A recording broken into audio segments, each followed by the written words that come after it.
All right, here we go. One of my favorite repeat guests, TK Kirkland, is back in the building. It's a pleasure, Vlad. It's a pleasure. Yes. It's a pleasure. Yes.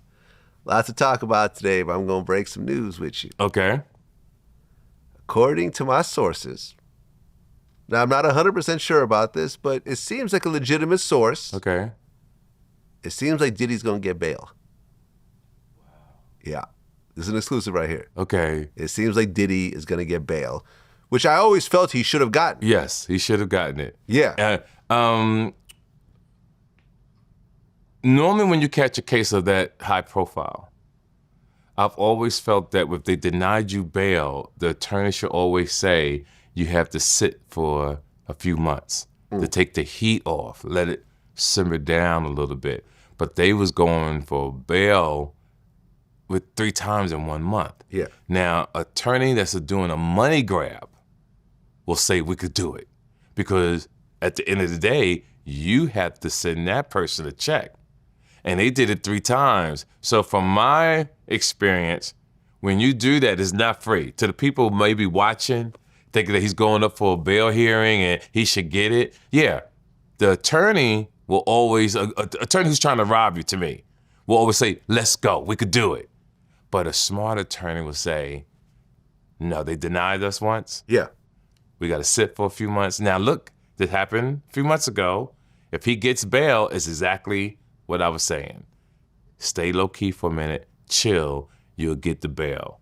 But everybody knows that when it does come to people of color, the situation and circumstances are different.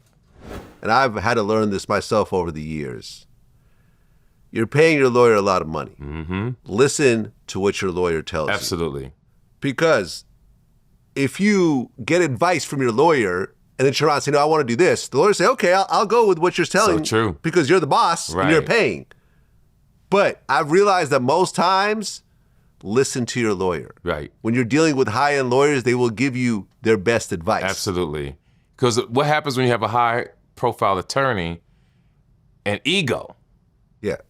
See, ego gets you locked up. Right.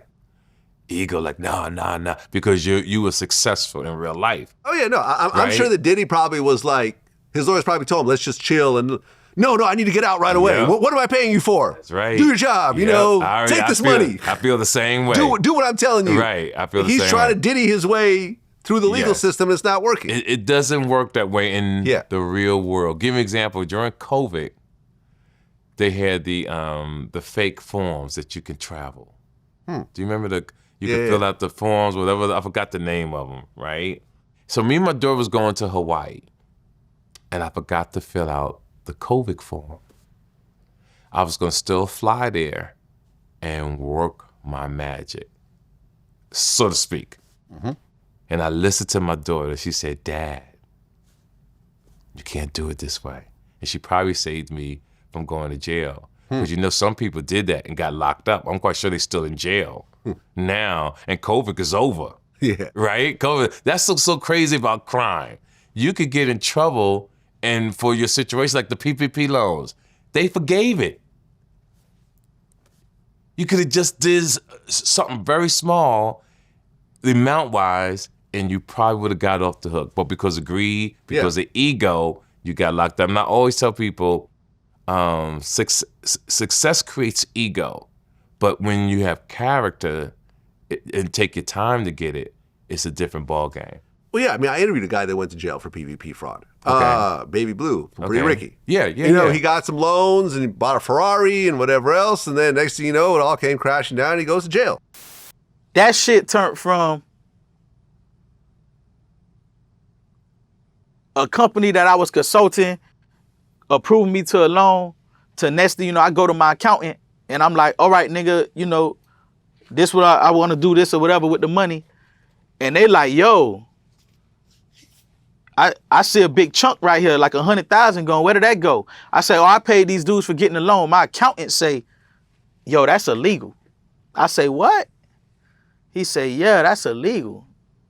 Hired the lawyer, boom. That next thing you know, a couple months later, indictment. You know what I'm saying? I mean, he gets out eventually, but Right. who wants to go through, I think he did 9 months in jail or something. And he has to pay back restitution. And they on your ass. Yeah, and you have to pay penalties and interest and whatever else. At the end of the day, I'm sure he wishes he never took that loan. Absolutely. Yeah, but look, Diddy, I've been saying this the whole time. I don't really know what they have on him to put him away for a long time. Like this whole one-man RICO thing doesn't really make a lot of sense. I totally agree. You know, now they're throwing in like forced labor and stuff like that. Okay, so he made people work long hours because that's what happens in the music business. I mean, is that really like a federal crime to the point where you get 20 years? The thing that I am excited about, knowing Puffy's personality, that if he beats this, he's the perfect candidate to talk shit. He beats this, he's gonna be one shit-talking brother. And we wish him the best, that's all you could do. Like I tell people, when a man is down, I've been in situations like that, it's a painful thing, especially on the magnitude he's on. Because there you can't hide. Right? You can't hide. Some people can do crime and you can walk down the street and no one knows what you did. But when you high profile and you walk down the street and everybody know your past, everybody know what you've done or you've been accused of, it's an embarrassing situation. So Puff Daddy, we wish you the best and that's all we could do. Well, yeah. I mean, Kanye has been going off these rants and one of which was, so Cassie ain't extort Puff? You know, and he said Cassie came to Puff and said, give me $30 million or I'm gonna release a tell-all book. That looks like extortion to me.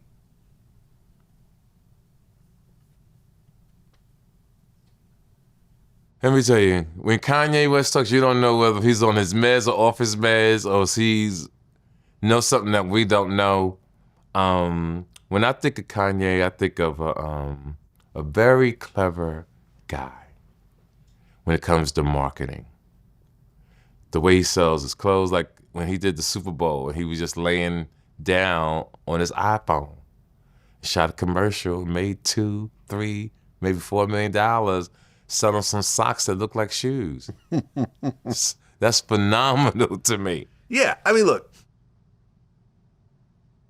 if you tell someone, give me $30 million or I'm gonna put out a book, that's gonna potentially ruin your life, is that extortion? That's extortion. That sounds like extortion. Especially if there's no crime, right? You're not taking me to court, to jail. No, you're writing a book. You're writing a book. Or you give me $30 million. Right, that's extortion. That's extortion. That's extortion. You know? No doubt about it. And look, yeah, if Diddy gets out, it's going to be the party of the century. I think it'll be great. Right? I would love, I hope he gets out, then watch the journey of him redeeming his name? Or do you think it's too late? No, I think it's just lay low. Just lay low and just whatever it is, right? I think that after going through one of these, because look, Bill Cosby came home. And he's chilling. I love it. You see him going on a comedy tour. Because remember, he was going to do a comedy tour. Yes, he was. He said, never mind. Yep. Never mind. The most clever person, high profile, was the guy Blake from Beretta. Do you know what I'm talking about? No. It was right around the same time OJ was accused of killing that young lady. Oh, Robert Blake. Robert Blake. I think I interviewed someone that represented him. Now, Robert Blake was cold. See, people don't know about Robert Blake's situation, but let me tell the world, right? Yeah. He went to Westwood with his wife, had dinner. He walked her to the car. I think he said he forgot his bill or something in the restaurant. He went back in. He came out. Somebody came and shot the young lady in the car. They accused him of setting it up. He went to LA County Jail. He sat for a while. He wound up beating the case, and then he disappeared. What's interesting, because the name sounded familiar when he said it, so I had to look it up. Yes. I interviewed his lawyer, Tom Mesereau. Wow. And his investigator, Scott Ross. They helped to acquit him. And Scott Ross said on camera that he thinks he hired a hitman to kill his wife. Who do you think really killed her? I think he hired somebody to do it. Uh-huh. So you think he actually was somewhat responsible? I don't believe that he pulled the trigger. In fact, I'm 99% positive he didn't pull the trigger. He didn't have it in him. Oh, yeah. That's not, come on, common sense is common sense. Common sense is common sense. You walk your woman to the car and you go back in to eat and all of a sudden someone shoots her. Come on. It's a hitman. Yeah, it's a hitman. Yeah, but he got acquitted. But what we're discussing, to your point, he stayed low. Well, and that's the thing, right? That's the 48 laws of power. I learned this early on. Okay. When you win, you stop. Okay. You do not spike the ball. You don't shove it in their face, because that's the best way to turn a victory into a loss. If you sit there, showboat and parade and piss off the person you just beat, you're going to keep making that person more and more angry to the point where they're going to crash out. Yes. And then next thing you know, everyone loses, including you. It's similar to when OJ beat his case. Yeah. Laid low. He didn't lay low. Oh, he didn't lay low. Yeah, originally, yeah. He started wilding out, and then he went back to jail. He went back to jail, and they was waiting on him. No, originally he laid low a little bit. Then he decided to start partying. He moved to Vegas, had a bunch of girls. And the charge that he got for the case that he got in Vegas was so minor. It was. Minor. And they gave him all the time that he's supposed to get for the murder. Yeah, he got like 35 years, right? He got 30-something years. Yo, to get your own stuff back. To get your own stuff back. He went to a guy's room. Now, granted, he brought some guys with him who had guns and so forth. Now, that part's definitely illegal. But I know people that have committed murder that get less time than OJ for a armed robbery of your own stuff where no one even got hurt, no one got shot, no one got pistol whipped. Hilarious. But they're like, okay, you wanna spike the ball? And it goes back to my journey. We talked about this many times. When I caught my last case, and matter of fact, it was a Puffy case. Yeah. And I'll never forget it. To this day, it's over 20-something years now. It's like maybe 27, 28 years ago this happened. The judge, Margaret, was so scary to me that when my team and us beat her, I knew from that moment on, get my life together. Yeah. You can't beat a case like Diddy and then suddenly start throwing white parties again and say, fuck y'all, I'm going to go back to my freak offs. Y'all can't stop the freak offs. Yeah, you got to disappear. Can't stop, won't stop. Yeah. Take that. Like, he should just move to maybe some other country. Mm-hmm. He has enough money. He's got enough money. Yes. Someplace where no one's in his business the way, but that's what I would do. We're going to see the difference between ego and character. What do you think he'll do? What do you think? If he beats the case, what do you think he'll do? I think ego will kick it for Puffy. I've known Puff a long time. I'm hoping as I evolved in life, I hope that being in the jail system for these few months really gave him a lesson of humbleness and respect, and how to respect people and how to cherish every day of the rest of your life, whatever you have left on this planet. Well, along with Diddy, Jay-Z was sued by a woman who claimed that she was sexually assaulted when she was 13. Yes. By a lawyer named Tony Busby. That lawsuit was dropped. Yes. Jay-Z is now suing Tony Busby and the girl. Which is phenomenal. And they actually submitted complaints to the legal system in New York, and Tony Busby's no longer allowed to actually practice law in New York. So there's like 15 Diddy lawsuits that actually had to be dropped. Awesome. That's what you call, that's checkmate. I've known Jay-Z ever since his Brooklyn days. Like I said, I hired him for my birthday party when I was 35 years old, and to see his success and how he has masterminded the game. And this is no surprise that he has the ability to pull something off, because the only person that's bigger than him and checkmating people is Donald Trump. Yeah, of course. Man. That's the Teflon Don. Listen to me. John Gotti ain't got shit on Trump. Regardless of what you think about Donald Trump, people, from a street perspective, the most brilliant shit I've ever seen in my lifetime. Did you watch his movie? No, I didn't watch the movie. So if you watch the movie, you'll see the guy that he learned from, right? This lawyer named Cohen. Let me see. Was it Cohen? Because I know I saw some clips and it said Michael Cohen. Deny. Yes, Michael Cohen, and that's what I was going to say. That what he taught Trump was deny. No matter what they got on you, say it's not true. Never happened. Fake news. And just change the subject. Yes.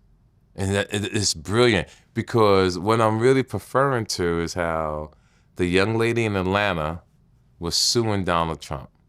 Well, prosecuting Donald Trump. Donald Trump, in return, got an investigator to investigate her and her Fannie Willis. Oh, okay. The prosecutor didn't know about that? Yeah. Fannie Willis, yeah. Yeah, so he investigates her. The boyfriend gets taken off the case. Yeah. She loses control of the case. Now she has to pay $54,000 to, I think, one of his attorneys. Phenomenal. Yeah. You've been tried to be impeached twice, had 34 felonies. No jail time. No jail time. You know anyone's gotten that many felonies and no jail time? I don't know anybody. Nobody. And got the highest job in the land. Yes. President of the United States. Yeah, and had the biggest presidential blowout in an election since Obama's first term, I think. Yes. Now, if my street IQ kicks in on the election, I have another angle on that. I feel that the reason why Elon Musk is so got Trump to me by the balls is because Elon Musk has a team, like an amazing team of young guys that understand computers, AI, etc. This is my personal opinion. I'm not asking anybody else what they think. I think they rigged the election. I don't think so.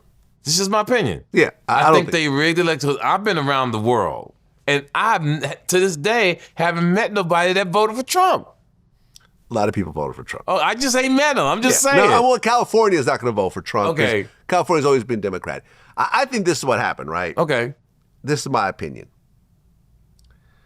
In the last election 4 years ago, everyone was so sick of Trump that they voted not for Biden, but against Trump. True. I agree. 4 years later, it doesn't sting quite as much. You don't remember all the craziness. So now people are actually choosing who they vote for. The Trump supporters are still voting for Trump, but all the people that voted against him in the last election were kind of lukewarm about Kamala. Oh, absolutely. That's what I'm saying. Absolutely. There was not an excitement about Kamala the same way as there's excitement about Trump. I totally agree. There's excitement about Obama. Yes. There's excitement about Bill Clinton. Yes. Ronald Reagan. I agree. You see, like, people are really like, oh, yes, I want this person as my president. Right. Kamala didn't come off like that. I think she should have wore a skirt suit instead of a pantsuit. Okay. That would have helped. Well, you mentioned Elon Musk. Yes. Since the last interview, I interviewed his father. Absolutely. Errol Musk. I know that was interesting. Did the interview in South Africa, actually. I know that was interesting. Yeah. Really got to learn about, about Tell us Elon. something. I didn't see that on your show. Yeah. So No, what there did you learn? Well, I mean, one thing he said, because, everyone likes to have the struggle story when they're younger. Oh, I struggled, I wasn't rich like this. His dad said, Elon rode in Rolls Royces and flew private as a teenager. By the time they were 8, 9 years old, I had given up Mercedes-Benz cars. I had moved on to Rolls-Royce cars. So they only rode in Rolls-Royce cars, if you understand. They knew that if you wanted to go somewhere, you got into a twin-engined airplane that belonged to you, and you flew there. And then you landed on your airstrip, and you went to your lodge, if you understand. They weren't like other kids. We had money. He had like emerald mines and businesses and everything else like that, and he was making money. Right. I mean, he wasn't like Elon rich, but nobody's Elon rich. He's the Yes. richest man in the world. But he had money, and the kids basically lived a good life.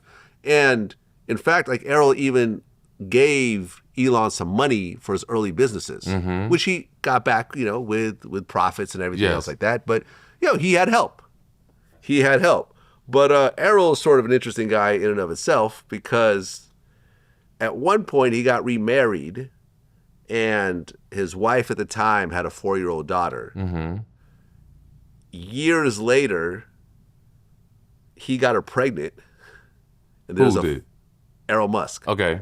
And there's like a 46-year age difference between the two of them. Okay. So a lot of people were kind of... He got the kid? Yeah. Wait. Yeah. And who was the kid? Who did the kid belong to? His ex-wife. That was his stepdaughter when she was 4. And, at one point they got divorced, and then, his wife got remarried and whatever. She had other stepfathers. But years later, when she was like 20-something years old, she got into hard times. He sent her some money, and then, she came back. They started like living together or whatever else, and then she was pregnant. And he had 2 kids by her. And when I asked him about this, I said, well, a lot of people are going to be upset over this, the age difference, the fact that she was your stepdaughter. Yes. When she was a baby. Yes. He said, no rules in love and war. I don't even know how to think about something like that. I just know I'm against it. But every man, I don't know. I only have words for that one, Vlad. How do you feel about that? I mean, I would never even think about, because, you raise kids and the type of relationship you have. It's a baby and even if it's not your baby, yes, you're still a father figure. And then to turn around and be having sex with that person later on. And 2 kids. Yeah. The mother of that child, I would love to know how she feels. So yeah, I asked him what he thought about what the daughter's mother thinks about this, and he said she was cool with it. Well, oddly enough, her mother and I had been separated for so long, and her mother was married again, to another chap who unfortunately was killed in a car accident last year. The drama just doesn't end. But at any rate, at the time, she was married. She had no interest at all. And, there was no problem. She's like a granddaughter. They all insane. See, but here's the thing, though, right? I think this is what's underneath the seams that people aren't talking about. I asked him if Elon supports the family financially because he's the richest man in the world, right? He's worth like $400 billion. It's an amount where it's hard to even fathom how much money that is, right?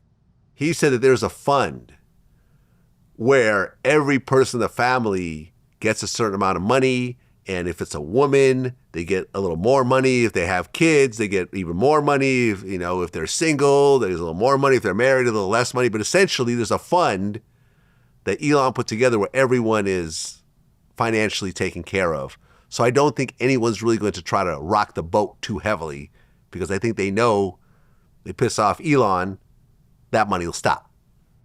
I love the setup to take care of people like that. Yeah, it's kind of an ill setup. I love that. I'm kind of thinking I might do the same thing at one point. I love that. I love that. Yeah, just the fun. Think about it. He doesn't even have to put money into it. It could just be interest. Absolutely. I used to tell, I had a philosophy similar to that to guys if they girl wanted to take them to court for child support. Mm-hmm. And the philosophy was, tell the young lady, if you're successful, you got some real money, say, listen, I'm going to put $1 million to $5 million into this trust, and you're going to live off the interest for 18 years. The interest is going to pay your child support. Mm. Everybody wins, and after 18 years, I get my money back. Yeah. Yeah, good idea. It's a good idea, isn't it? Yeah. Hey, man, listen, when you have a lot of money, there's a lot of things you could do. You sure without can. Even spending your money. Absolutely. And I said that. I said, put that money, put it in a trust or something, and make sure you have an understanding with the young lady. You're gonna live off the interest. Yeah. Whatever that interest is of that $5 million, and you're gonna get that every month for 18, 20, however long we need it. You're good. The government paid the taxes, the interest rather. I get my money back. We're good. Well, I just did an interview with Joe Tacopina, who was A$AP Rocky's lawyer. Okay, interesting. Yes. Interesting. That was an interesting case. Yes. Let me ask you a question. Did you think that A$AP Rocky was going to win that case? Keep in mind, Joe's defense was it was a fake gun. It was a starter pistol. Okay, so I'm going to go deep on it because I thought, personally, no. But I think when you discussed this before about the universe, will give you so many chances and then it'll tell you to stop. Now, let me refresh people's memory. A$AP Rocky got locked up in Spain or Sweden. Yeah, so Sweden, I think, yeah. 2 or 3 years ago, and Donald Trump got him out. Got him out, yeah. Like I said, sometimes the universe will throw you dust to get your attention than a rock. Now, he's in court again with a gun. Now, I don't care what nobody say, and A$AP Rocky, I just feel like you're a blessed guy. You got truly lucky. Everybody know no black man is walking to an argument with a prop gun. I don't give a fuck what nobody say.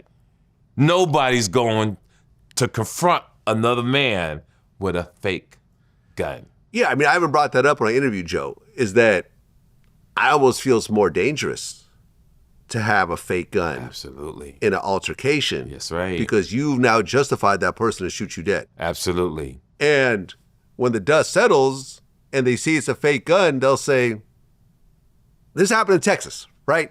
And I haven't brought this up in the interview. Like in Texas, they released the video footage. It was like a diner or something. Mm-hmm. Some dude comes in with a gun.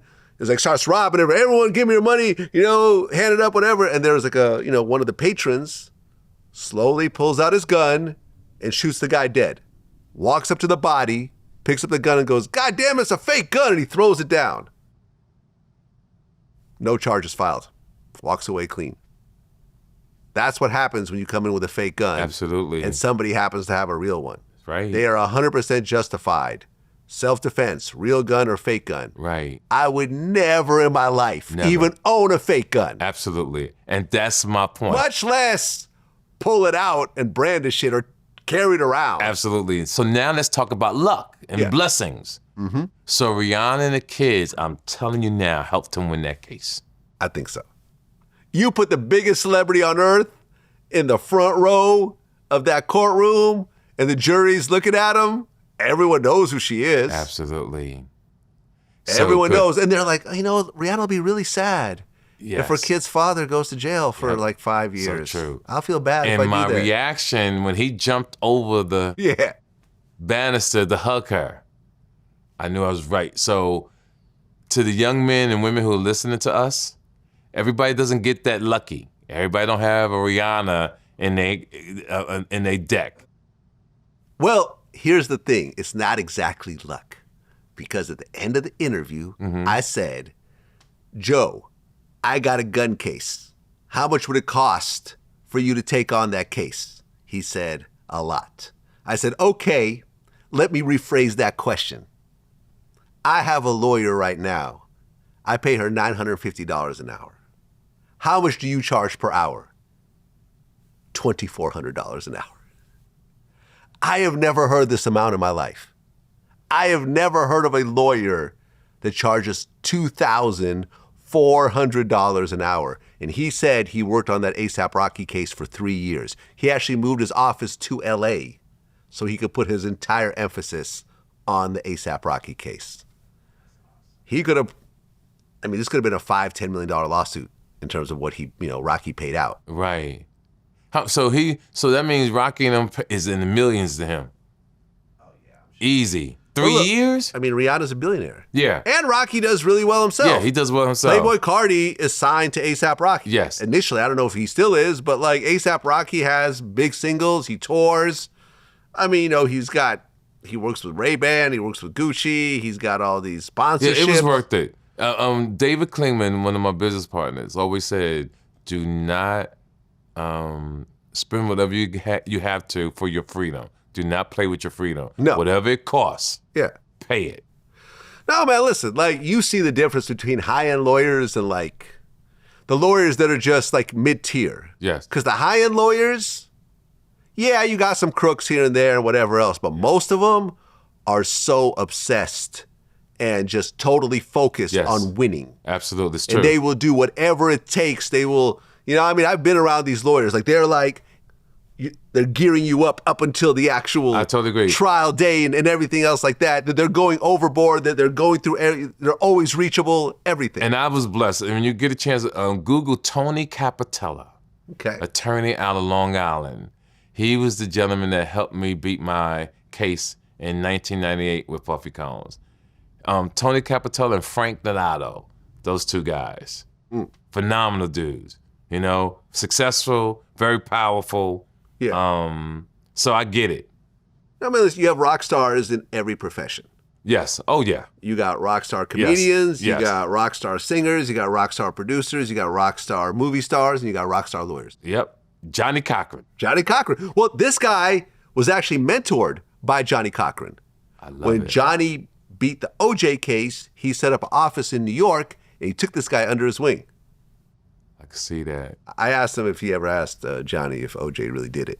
He kind of danced around the answer. Yeah, I mean, I tell people all the time, we know OJ killed her, but OJ's still family, I said, when you invite him over for Thanksgiving, you hide the knives. You hide the knives, that's all. He's still family.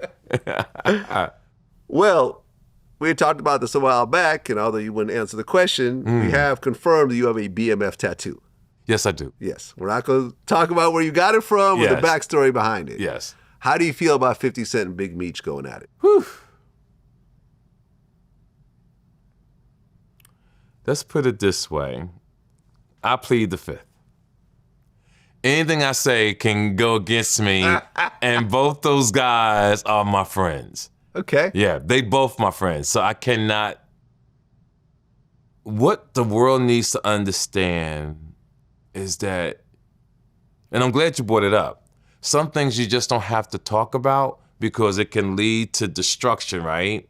And because I love both of them. Big Meech used to put a lot of money in my pocket. Really? Oh, man, him and his brother. I mean, what, booking for shows? Yeah, booking for shows. What's the most you ever got from... Oh, I don't discuss my money. Okay, but, fair enough. But they pay really good. Okay. They pay really good. Hey, man, when you're not paying taxes, you got a lot of money. And 50 Cent pays real good, too. Okay. And me and Fifth go way back. So the split down the middle, the thing that I could say is I hope you guys can hug it out.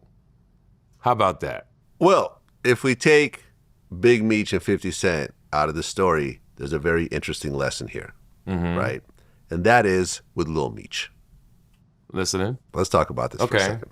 Because I had Tony Yayo on my show. Yes. And he talked about how they were at Big Meech's house, and Lil Meech was there. They're taking photos together and everything else like that. He mentioned that as they were leaving, Lil Meech was like, yo, Lil Baby was just here. He pulled up a Lambo truck.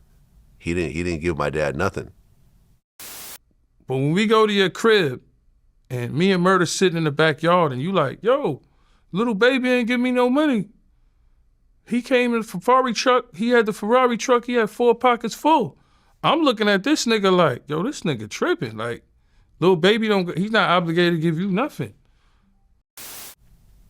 Like he was expecting people to just give money. Right. And so forth. And then when everything went bad, when Big Meech took the photo with Rick Ross and everything else like that, and there was the text message that 50 posted where basically said, listen, we don't fuck with Ross, but, he gave, my dad some money, that'll tide him over until my check comes for the next season of BMF. Yes.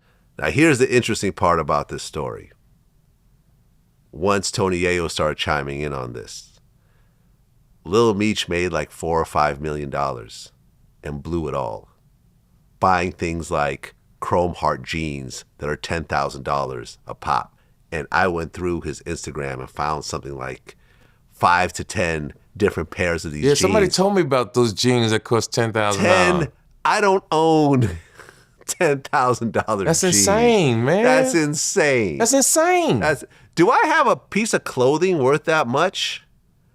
I don't think so. I mean, I got a leather Gucci jacket that might be worth close to that, but that's like, it's not a pair of jeans. No, not especially like, to have that many pairs.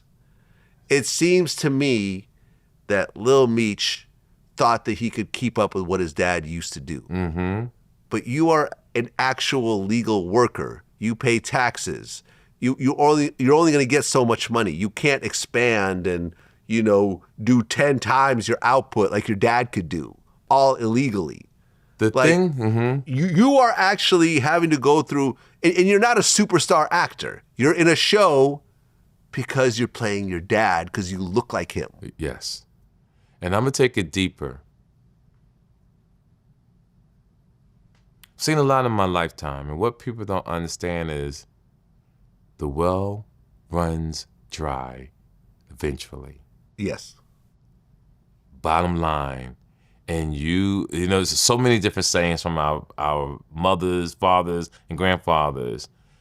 Save your money for a rainy day, right? We've heard this all our lives. And we did an episode years ago when I told you why Michael Jackson went broke. I said Michael Jackson went broke because he stopped working. And I think we had this conversation before about Michael Jackson.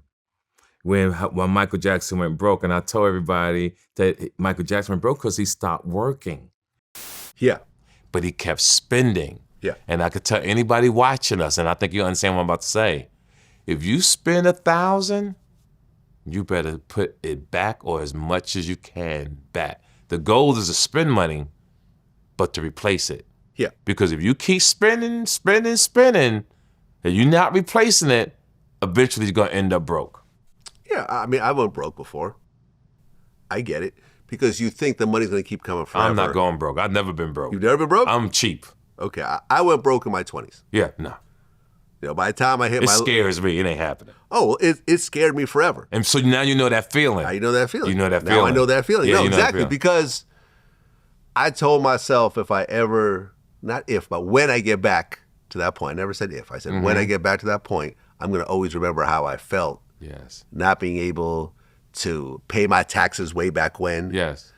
Not being able to get my own place, sleeping on couches, not knowing, you know, any stability in my future.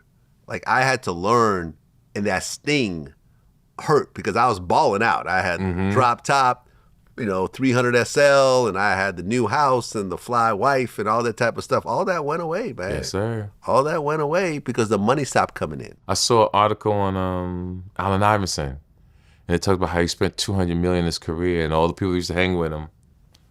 Oh, yeah. I've seen him out. I've seen him like in Miami, and he'd have an entourage of like 10 dudes. Yeah. You know he's paying for all that shit. Absolutely. You know, I heard a story about Allen Iverson that he came back from a flight and couldn't find his car at the airport parking lot and just said, forget it.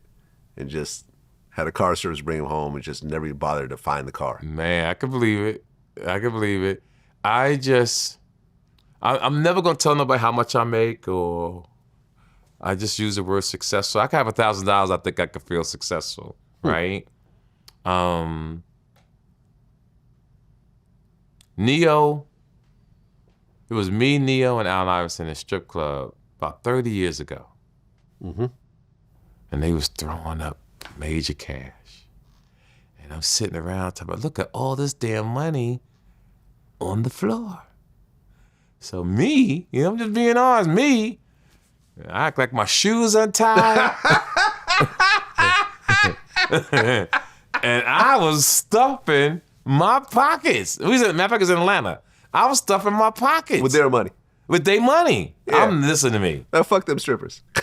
I'm like, it's just the way I was thinking. If anybody gets upset about it, get upset. But I actually did that. And I just understand the dollar.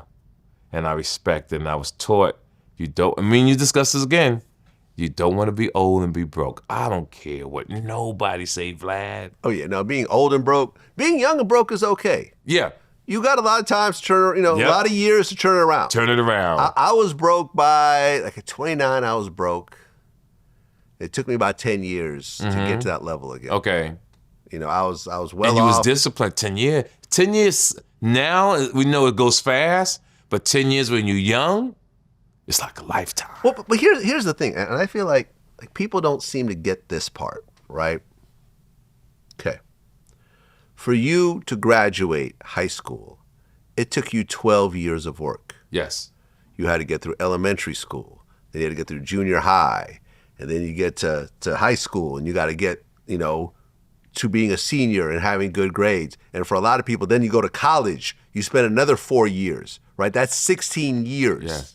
16 years of working towards a goal. And it's like, okay, now I have my college degree. Now I'm ready to get to work. That's normal to most people. Yes, but to tell someone, listen, you're gonna be successful, but you need like a 2, 3, 4 year plan. They're not trying to hear it. Isn't that something? They want to flip the money quickly. Right. I'm going to throw some money in crypto and I'm going to flip it real quick. Now, I don't have that 2, 3. Now, I can't wait a year for this. I can't. But you've been doing it. So true, Vlad. When you were younger. Yes. And it was totally normal. But when you become an adult, suddenly you don't have to work for multiple years to achieve something? You have to it's do it. Stupid. It's stupid. It's stupid. It's stupid. I want everyone to pay attention right now. Yes, it's stupid. It takes years to put it together. It takes years. I know you like to see these YouTubers that are teenagers or in their early 20s making millions of dollars. Those are outliers. Those people are special and or lucky. Yes. That's not going to be you. It's not going to be you. You are going to have to work. You have It's going to take multiple years. VladTV is 17 years in. Yes. 2008 to 2025. And I'm 40 years in. It takes time. Yes. And you have to just stay at it. And it's consistency. You got to have the talent. You can't lie to yourself. That's the most important thing. You cannot lie to yourself. Yeah. If you lie to yourself, you're doomed. You are doomed.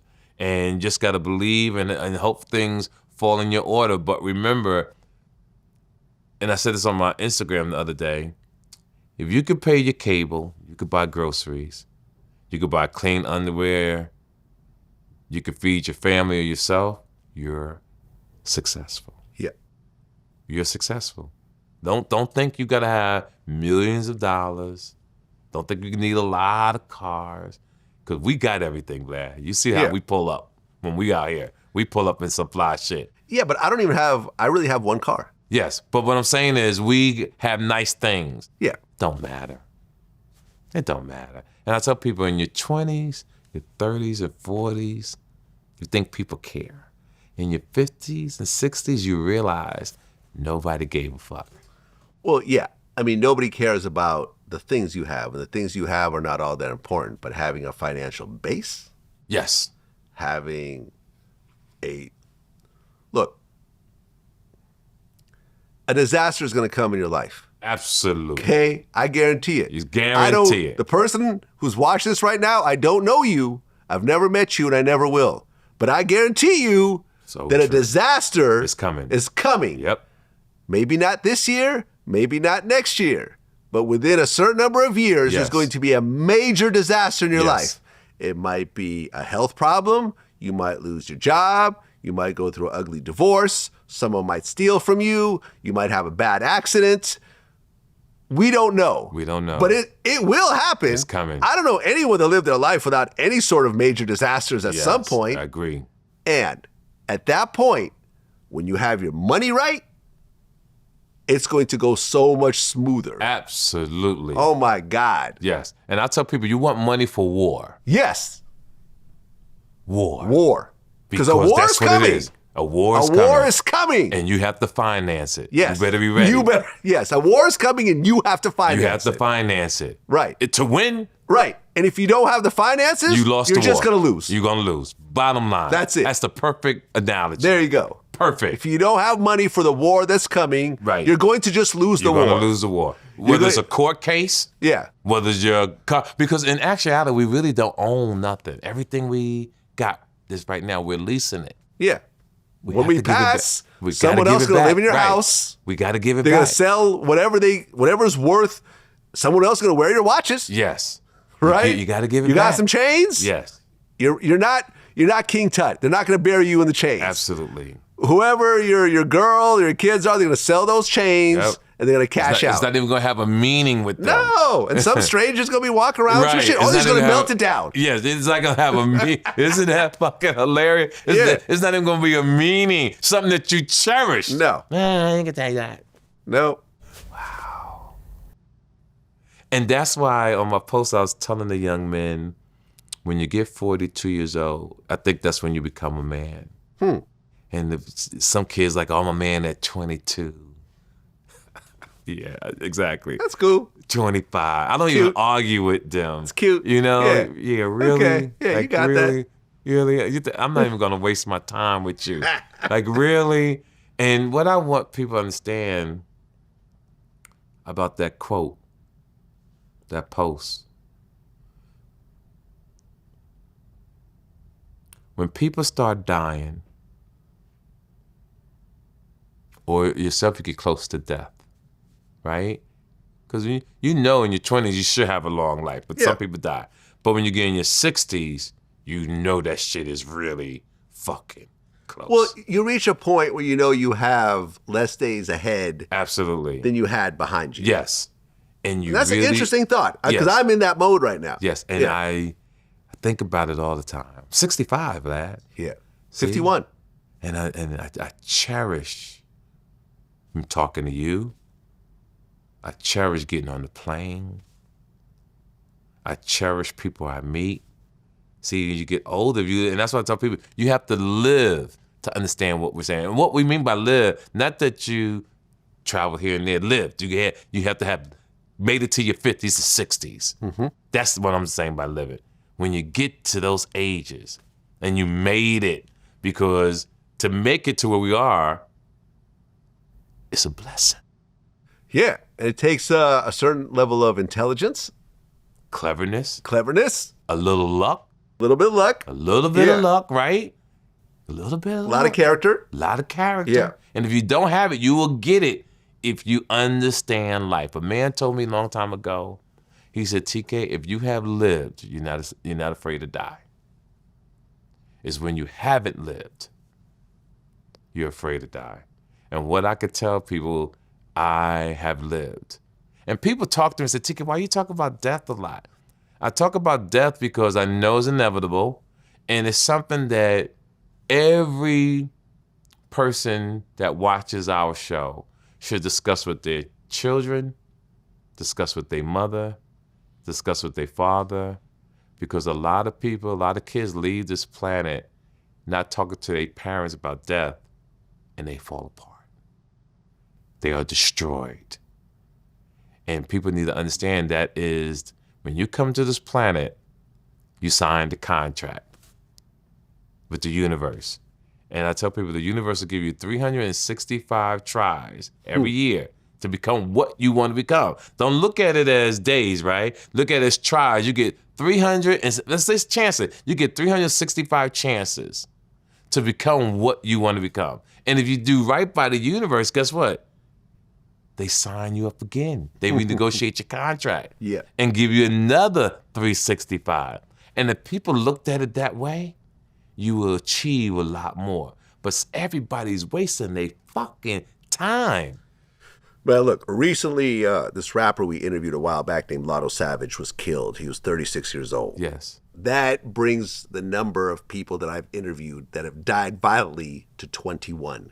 That's sad. And every single person on this list is younger than you and me. That is sad. The oldest person on this list is Gonzo, who's 45. That's sad. Most other people in their 20s and 30s.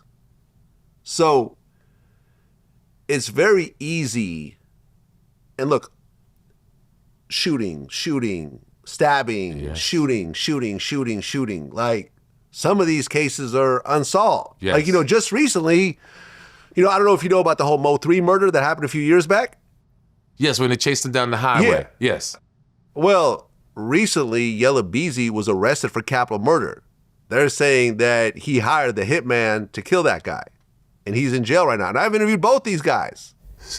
I was cool with both of them. Right. But you sit there and it's like, now you got this young man who died at age 28. He was 28. He was 28. Yella Beezy, I believe, was early 30s. They're about the same age. There's pictures of them together. Yes. They used to be cool. And that's what's sad about these stories. That the person that gets you is usually the person right next to you. Well, here's what I realized. It took me a long time to realize this. Okay. I remember Suge Knight said this, and it didn't really sink in until later in life. Okay. But he said, your friends are way more dangerous than your enemies. I agree. Your enemies cannot go into your home. They can't borrow your car. They're not around you to learn what your, code to your safe is. Yes. And access to your bank accounts and everything else like that. Yes. Your friend has access to that and will usually, when you look at the disasters that happen, it's usually the friends Absolutely. are the ones that'll stab you in the back. So true. When I think of all of my so-called enemies that I've had over the years, they've really done minimal damage. There's a lot of talk and a lot of back and forth, and maybe there's a little something that happened here and there, but like people around me cause way more damage than people that were not in my immediate circle. People that have been to my home caused way more damage to people that have never been to my home. Yeah, that's so true, sir. Man. And that's why I always move by myself. Yeah, you're solo most of the time. Or one of your kids. Yes. Or, yep. Or you see me with my kids or by myself. That's it. Yeah. And I take that same approach to relationships. Because in relationships, the girl that you call yourself loving, she knows you get comfortable over the years, tell her your personal business. She knows everything about you, what you like sexually, all this kind of stuff. And then break up, all your business, everything that you hold dear to your heart is exposed if that person is messy, right? So a young lady asked me, she said she wanted to get married. And this is my answer. I said, do you want to marry me for 3 years? Or do you want to be with me forever? The choice is yours. Yeah. Because if we get married, it's going to be about 3 years. Yeah. But I can love you forever. Yeah, I was on Cameron's show yesterday. I just flew back from Vegas. And in the beginning of his show, he was just talking about relationships. And he was like, he said he's never loved any of these girls. No, I don't blame. And it's not. He was like, I love my mom. I love my aunts. I love my cousins. He's like, I would like to be in love, but I'll be honest. Like, I'll love them while they're here, then they're gone. And then, it's someone else. And he was being really sincere about this. And he even says, I wish I was in love. I wish I could find someone and everything and married and whatever. But he's like, nah, I don't love them. Like, I love my life. Love what I've accomplished. I love the kind of man I've become, right? I love my children.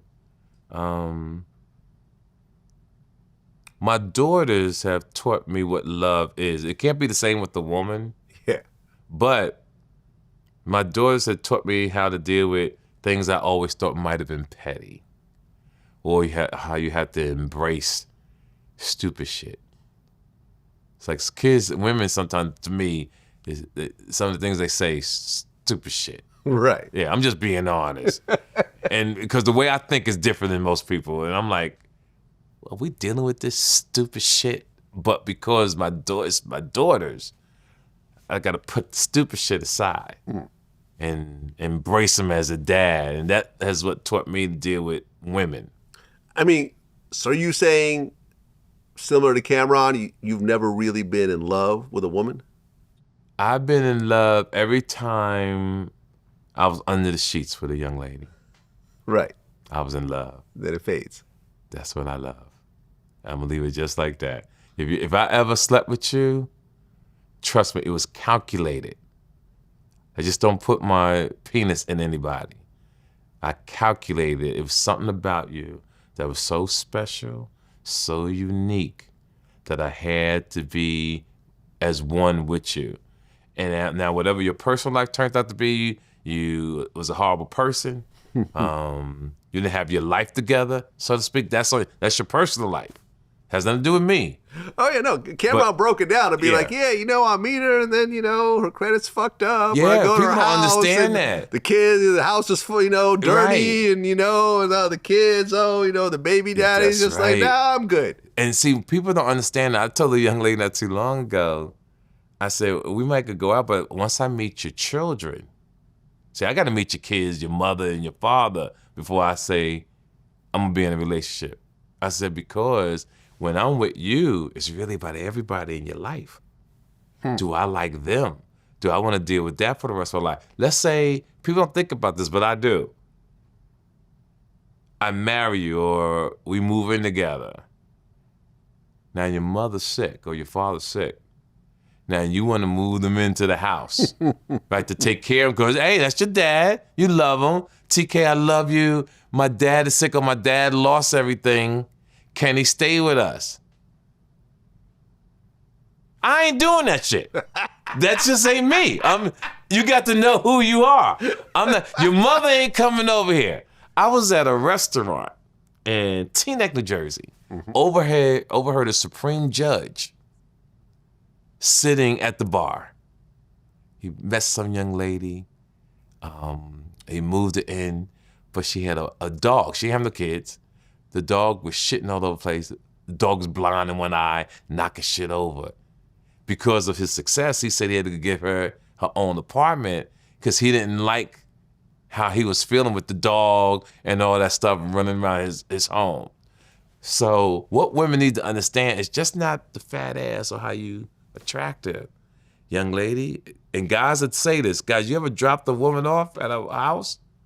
And when she went upstairs and you got out the car and you looked around and you said to yourself, you know what? I don't see myself coming around here anymore.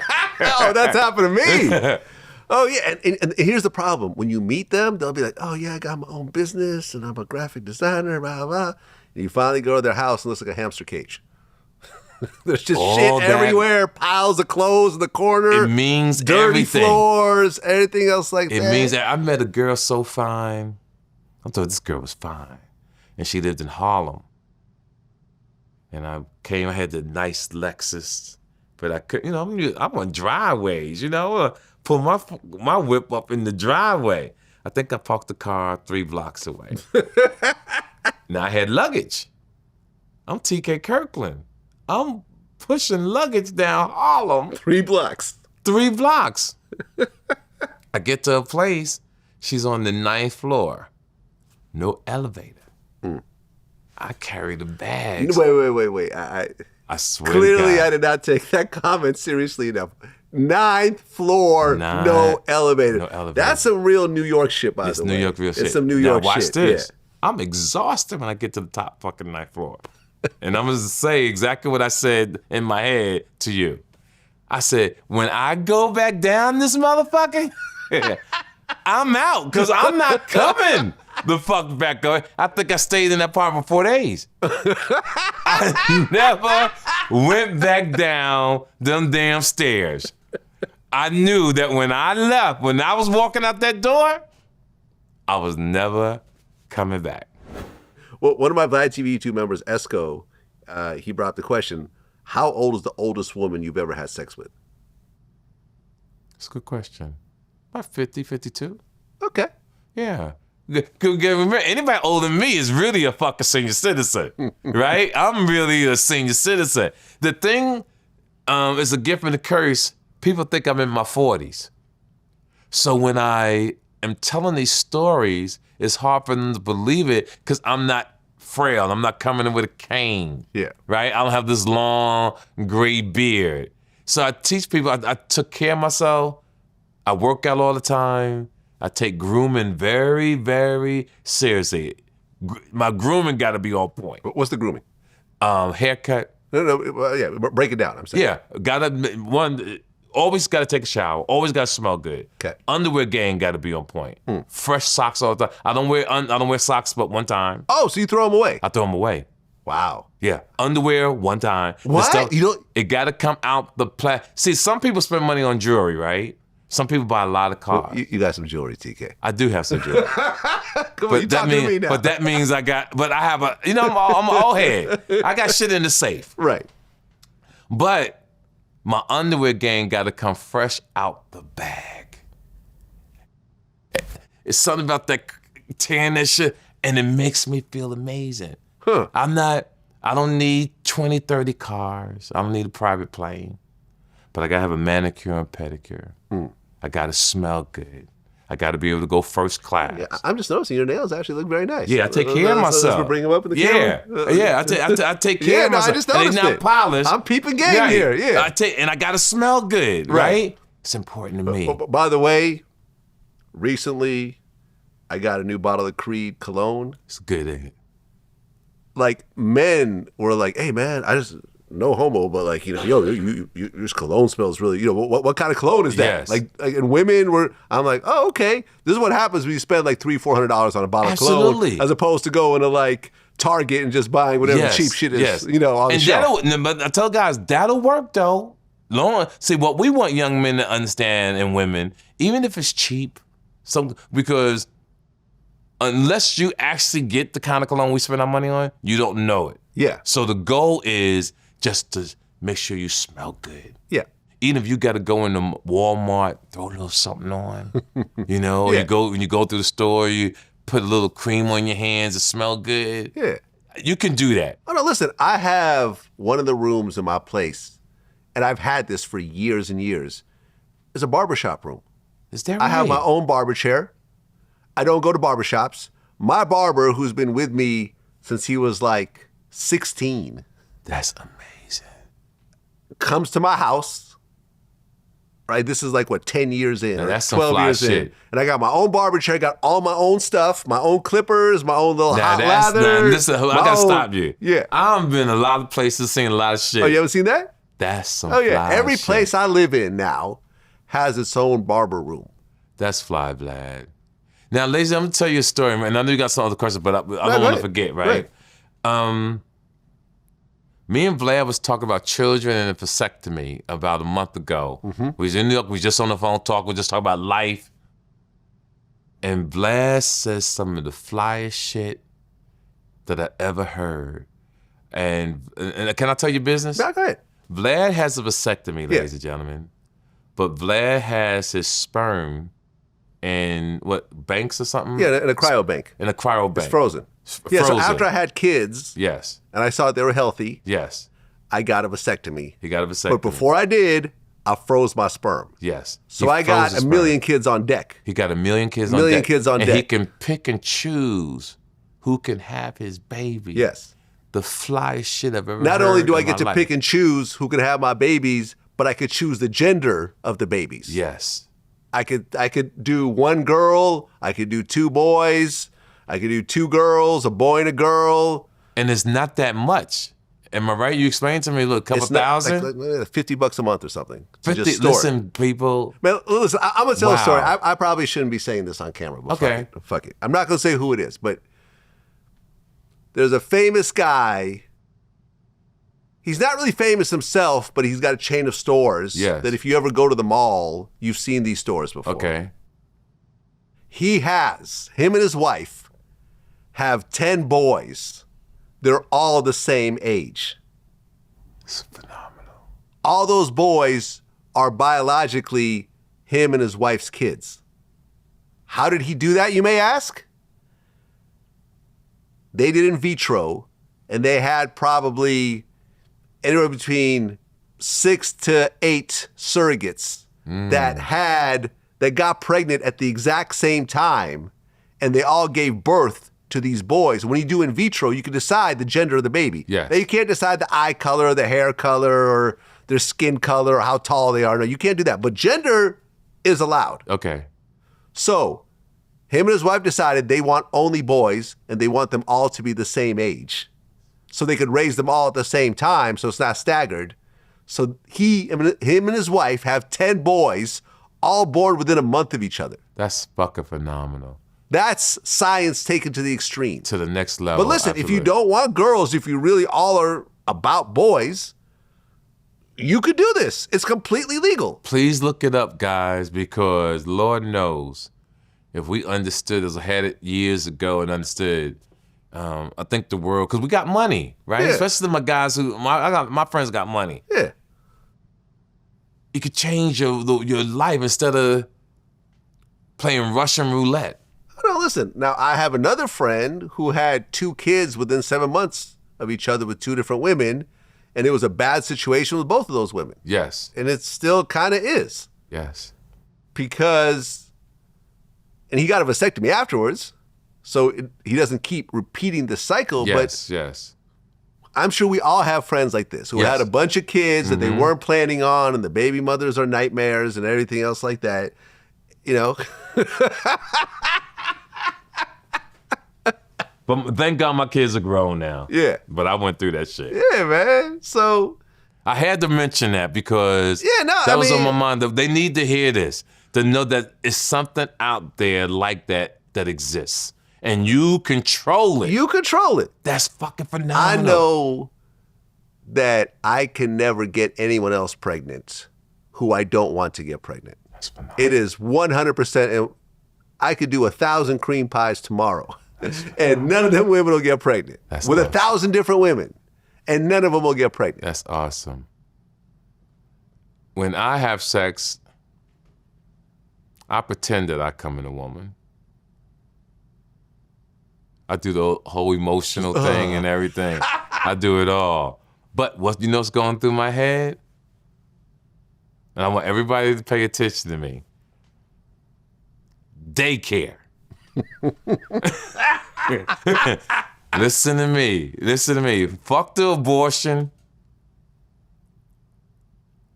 You can hate the baby mama.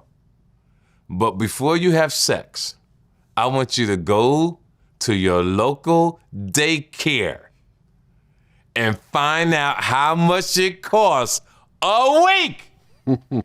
And excuse my language, I don't normally curse. I fucking guarantee you, you will not nut in a woman. Look, I remember I had Michael Blackson on my show, right? Yes. He's got a fiance. Yes. Right? And I'm like, so, are you planning on having kids with her? Nope, I'm all done. I haven't had kids for 20 years now. You know, I'm not going to have any more kids. And I'm like, did you get a vasectomy? No, I pull out. You know what they call? Do you know what they call people who use the pull-out method? What? Parents. Well, I ain't been a parent in 16 years, motherfucker. So obviously, all it takes is that one sperm. Sure enough, a couple of months ago, it was announced that him and his girl are expecting a baby. He's like, what, 50-something years old. She's a little bit older also. But yeah, you want to go and roll the dice. And I remember I texted him. I said, listen, man, congratulations. But do you remember this conversation we had on camera? Do you remember what I told you about the whole pullout thing? Yes. Now, listen, a baby is a beautiful thing. And I hope that both of them enjoy it. But I know it wasn't planned. Because he told me he's not planning on having any more kids at this point. Yes. I can't have no children at 65. And I know some beautiful, can't do it, man. I'm such at peace right now. Yeah. I got grandkids. It's just adorable. I met some of them. Yeah. Yeah. Adorable. Just randomly at the mall. Yeah. Adorable. Yeah. So, yeah, that's it for me. Well, this is going to hit close to home a little bit. Okay. NBA YoungBoy has been released from prison. The fuck? Oh, you didn't know? I didn't know. He's out. Now, I believe he's in a halfway house and so forth. But NBA YoungBoy is out of prison. That's awesome. Yes. And what's interesting also is that the RIAA has recognized NBA YoungBoy as the most successful rapper of the past decade because he has 8 platinum albums. Yeah, he's phenomenal, man. With no radio play, no big nothing. singles, Nope. no big cosigns, just... He turned down $26 million from Atlantic. And I think he's supposed to sign with Baby, and I think Baby was going to give him a lot of money. I think he turned that down as well. Yeah. Yeah, that is the definition of success, of being independent. Oh, yeah. Now, does this mean that Blockin 2 is back on? That would be a great idea. Now that I know, I would talk to Baby about it. You know, call because Birdman. Yeah, because me, Baby, Slim, we're very, very close. But I've been out of the country. I love saying that. I'm not flossing when I say I'm out of the country. Like I was telling DL yesterday, me being out of the country is not a flex. Me being out the country and walking the streets of Berlin, walking the streets of Brussels and Antwerp and Gent, I feel in my heart, Vlad, how I beat the odds. right? I'm laughing at the prosecutors. I'm laughing at women or men who try to take me off my square to bring me down to their level, right? Haters. And I'm over there, successful, especially in Paris, sitting at a cafe, sipping on cappuccino, smoking a cigar at 2 o'clock in the morning. Most phenomenal shit in the world. Yeah. Wouldn't trade it for nothing in the world, man. It's such a phenomenal victory in my life to do that. You know, and I think you can hear the sincerity in me. Nah, I can feel it. Because to beat the odds, man, and that's how I felt. I beat the odds. Yeah, but yeah, I would love for Baller Blockin 2 to come out. Because even to this day, the greatest thing about doing independent films, I never had to audition. I love the fact that artists or producers and saw me and said, TK, we would like for you to be in this movie. And the one that I did Strays with Vin Diesel, I did New Jersey Drive. But Baller Blockin stands out because it was a classic, hood classic. I remember walking down the street in New Orleans. I saw a homeless lady sitting on the steps. We made eye contact. 2 or 3 minutes later, the young lady was running around the corner. She said, excuse me. I turned around. I said, yeah. She said, can I have your autograph? I said, who do you think I am? She said, Baller Blockin. I said, wow, I signed an autograph and everything. So that was, out of all the things I've done in my career, that's one. And then a man got shot. He died about 20, 30 years ago. His family saw me after one of my comedy shows. And they said that they had read his diary. And in the diary, it said, I saw the greatest comedian ever, T to the motherfucking K, TK. It was in Newark, New Jersey. Wow. Yeah. So those 2 things in my 40 years of this business, those 2 things, if I had to say what touches me the most, it would be those 2 things, Baller Blockin and the young man's diary in Newark, New Jersey.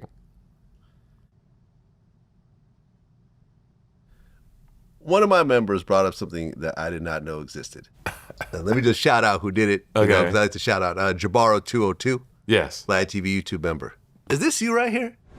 Absolutely. You were in the Gwen Stefani and Eve music video for Blow Your Mind, Absolutely. which happens to be Eve's biggest song ever. Absolutely. Yeah. Playing the piano. Playing the piano. We're going to show a little screenshot of this real quick. And matter of fact, I'm all through that video too, by the way. Okay, no, I just saw you on the piano. There's more that parts was too? that was a great moment. Troy Carter, who's Eve's manager at the time, and what's the young lady that played in that movie Gucci? She just dropped the album out now too. The Gucci movie? She played in the Gucci movie. She was the actress, and she played in Joker.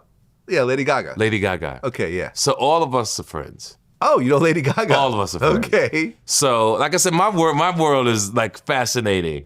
And me and Troy is tight. Shout out to Troy, love you for life. He got me in the Gwen Stefani, and me and Gwen Stefani hit it off. We was tight. And that was an awesome, awesome video that particular day. We had a wonderful time, you know. TK Kirkland, baby. Yeah, old head. Gwen Stefani. And you know what's interesting? This part's not out yet. I mean, the members got it, but the general public doesn't have this yet. Yes. I put you on FaceTime with someone you have not seen since 1989. 1989. Who was that? That was DJ Yella. From the group? NW motherfucking A. Listen, I brought you up, right? I said, yeah, you know, I got my man TK Kirkland, and he talks about being on the Straight Out of Compton. He goes, oh, TK, yeah. Is he still doing comedy? I said, is he still doing comedy? Hold on a second. Let me. I FaceTime you while you were in the movies. I was at the movies. Sure you came out the movie theater. Yeah, because I tell people there's certain people you stop everything for. What's up? Oh, my Boy, I ain't seen you since 89. What's going on, sir? Oh, not too much. Yeah, I wouldn't just because I never FaceTime you. Never FaceTime me. I just call you. Yeah, you just call me. So if I was FaceTiming you, you figured it was probably something. No, your name come up. Oh, okay, got it. This is how I move. Yeah. It's my children. It's people who I find important. One. DL. Yeah. There's certain people to me that I'm dropping everything to see what's going on. So when we go to FaceTime, you say, "Yo, I'm not setting you up. I want you to see something." I said, "Okay." I said, I'm going to record it. You're going to record it. I'm going to put you on FaceTime with someone. I'm not going to tell you who it is. Yes. Because I'm not going to put you with like enemies or something crazy. Exactly. Or You're not that kind of person. No. Okay. I said, I'm going to put you on the... Did you have any idea who it was? None whatsoever. And when I saw him, that's how come I gave him his flowers. Yeah. See, because what the world doesn't understand is the history of me and NWA. Yeah. Right? One, we didn't know what we were doing. We didn't know that NWA was going to have this impact on the world forever. Yeah. And for NWA to come see me, because it was pretty much an introduction. I was opening up for Bobby Brown. See, because I toured with New Edition for years. Even when they split up and they was Belle Biv DeVoe, I opened up for Belle Biv DeVoe, right? Started with New Edition. Then when Belle Biv DeVoe stopped, I started opening up for Bobby Brown. So Al Heyman puts a concert together at the Forum. It's Albie Shore, Tina Marie, and Keith Sweat. I'm the host. The DJ puts the cassette in the mission of this local new rap group.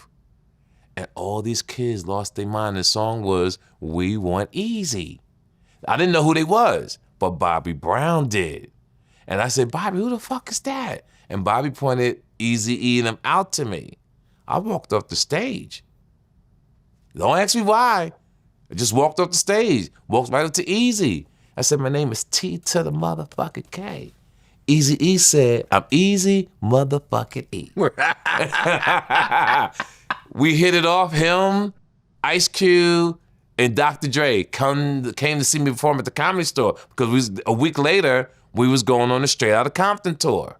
Were you at the show, the Detroit show? They decided to perform Fuck the Police? Yes. For the first and only time? Yes. Were you surprised? Okay, so, and me and DJ Yella talked about this, right? Yes. So, before the tour, everyone in the group had actually signed contracts to say they wouldn't perform that song. Yes, that part I don't know. You don't know, right? Yeah, I don't know. He said that it was a big, like no one wanted that to be performed in their venue because they're worried about a riot and whatever, the police wilding out. Because we was told not to do it, too. So every show you're being told not to do it. Oh, yeah. What before the tour, we had to sign and say it. So through like literally half the tour, that show was never performed. But then in Detroit, they all like huddled together and decided, okay, we're going to do Fuck the Police tonight. Awesome moment. So the police, I guess, started like throwing flashbangs and stuff like that on stage. Yes, like, you remember all this? Yeah, I remember all that. I was there. You were there? Yeah, I was there. The thing about NWA and our experiences, I talked about MC Ren. I think I talked about on the show. He snatched up one of my girls back in the day. And it was a learning lesson because Eazy-E knocked on my door 2 o'clock in the morning. What's up? He said, come here. Because Eazy was a comedian. People don't know that he was hilarious. He said, "Ren fucked your girl." And he dropped to the floor and rolled down the hallway. Can you believe this shit? Eazy-E dropped to the floor and started rolling. I had to put the girl out the room because my manhood, my ego, bitch, you gotta go, right? I'll never forget that. It was like yesterday. And what people don't know, and need to hear this too, Mississippi Burning had just came out that year. We get to Cincinnati, Ohio. They telling us what we could do, what we can't do. Can't start a riot. So my ass, because it was a lot of tours out, but NWA was scrutiny. It was being watched by everybody. I go on stage and I said, "How many people seen Mississippi Burning?" People clap. I said, all the white people stand up. I said, now all the black people stand up. I said, now hang them motherfuckers. They banned me. And 3 fucking, like, even though I was still on the tour, then my picture, everything was, every venue we went to, I could not get on the mic. And if anybody can find this footage of NWA on the 11 o'clock news in Cincinnati, Ohio in 1988, 1989, you will see that I had stole the spotlight for a minute. For 1 minute, I was bigger than NWA because everything was centered around me. So they was questioning me about being banned. And Eazy-E was standing up for me. Eazy-E was like, no, this is our comedian, blah, blah, blah. He was really giving this dialect of how NWA was gonna support TK Kirkland. To fast forward, I sent you an article or post that Eazy-E, before he died, and Jerry Heller, we was getting ready to start Ruthless Comedy. Paperwork was done. We was ready to go to start launching it, and Eazy died. I remember I had JJ Fad on my show. Good nice young lady. Yeah. What young ladies? Yeah, ladies. It's I a know group. them all. Yeah, it's a group. Know them all, yes. They said that, because remember, Supersonic was the first hit song Yes. that Ruthless Records put out. Yes. That really financed a lot of that other stuff. Yes. Right? The NWA, the DOC, Right. whatever, right? They said that Eazy would give like girls, groupies, like fake record deals and have them sign just so he could get them to bed. He had fake, I don't know if you say fake. He had contracts that I don't think they ever were like real contracts for aspiring girls. Okay. They were gonna be stars. Wait a minute. So he where'd that come from? I didn't know that. Wait a minute. I did not know that. I can believe that. Yeah. Eazy was a player. Yeah, he was a player. God bless him, man. Out of all the people I met in hip hop, he was genuine. He was truly a nice guy. You ever see the videos, Express Yourself with me, NWA, the DOC? I was in all their stuff, man. They had me in, when I say I was in everything, like NWA, they embraced me. When I say I was in everything with NWA, everything with NWA. And like I said, when you sit back now and think about how blessed I was, like to be connected with them like that. Awesome. Shout out to Ice Cube, Dr. Dre, DJ Yella, MC Ren. I want to say thank y'all because it helps my shows and me, my history when I tell these stories around the world. Well, Keffe D. He is still in jail. Yes. The trial got pushed back to February 2026. He tried to get the case thrown out, and the judge rejected it. He's going to beat it. He's going to beat it? He's going to beat that. Really? They haven't taken him to trial yet. With all these years, they're supposed to have evidence, and they don't have nothing, and they pushed it back. When they push it back, they don't have nothing. What else is more to get?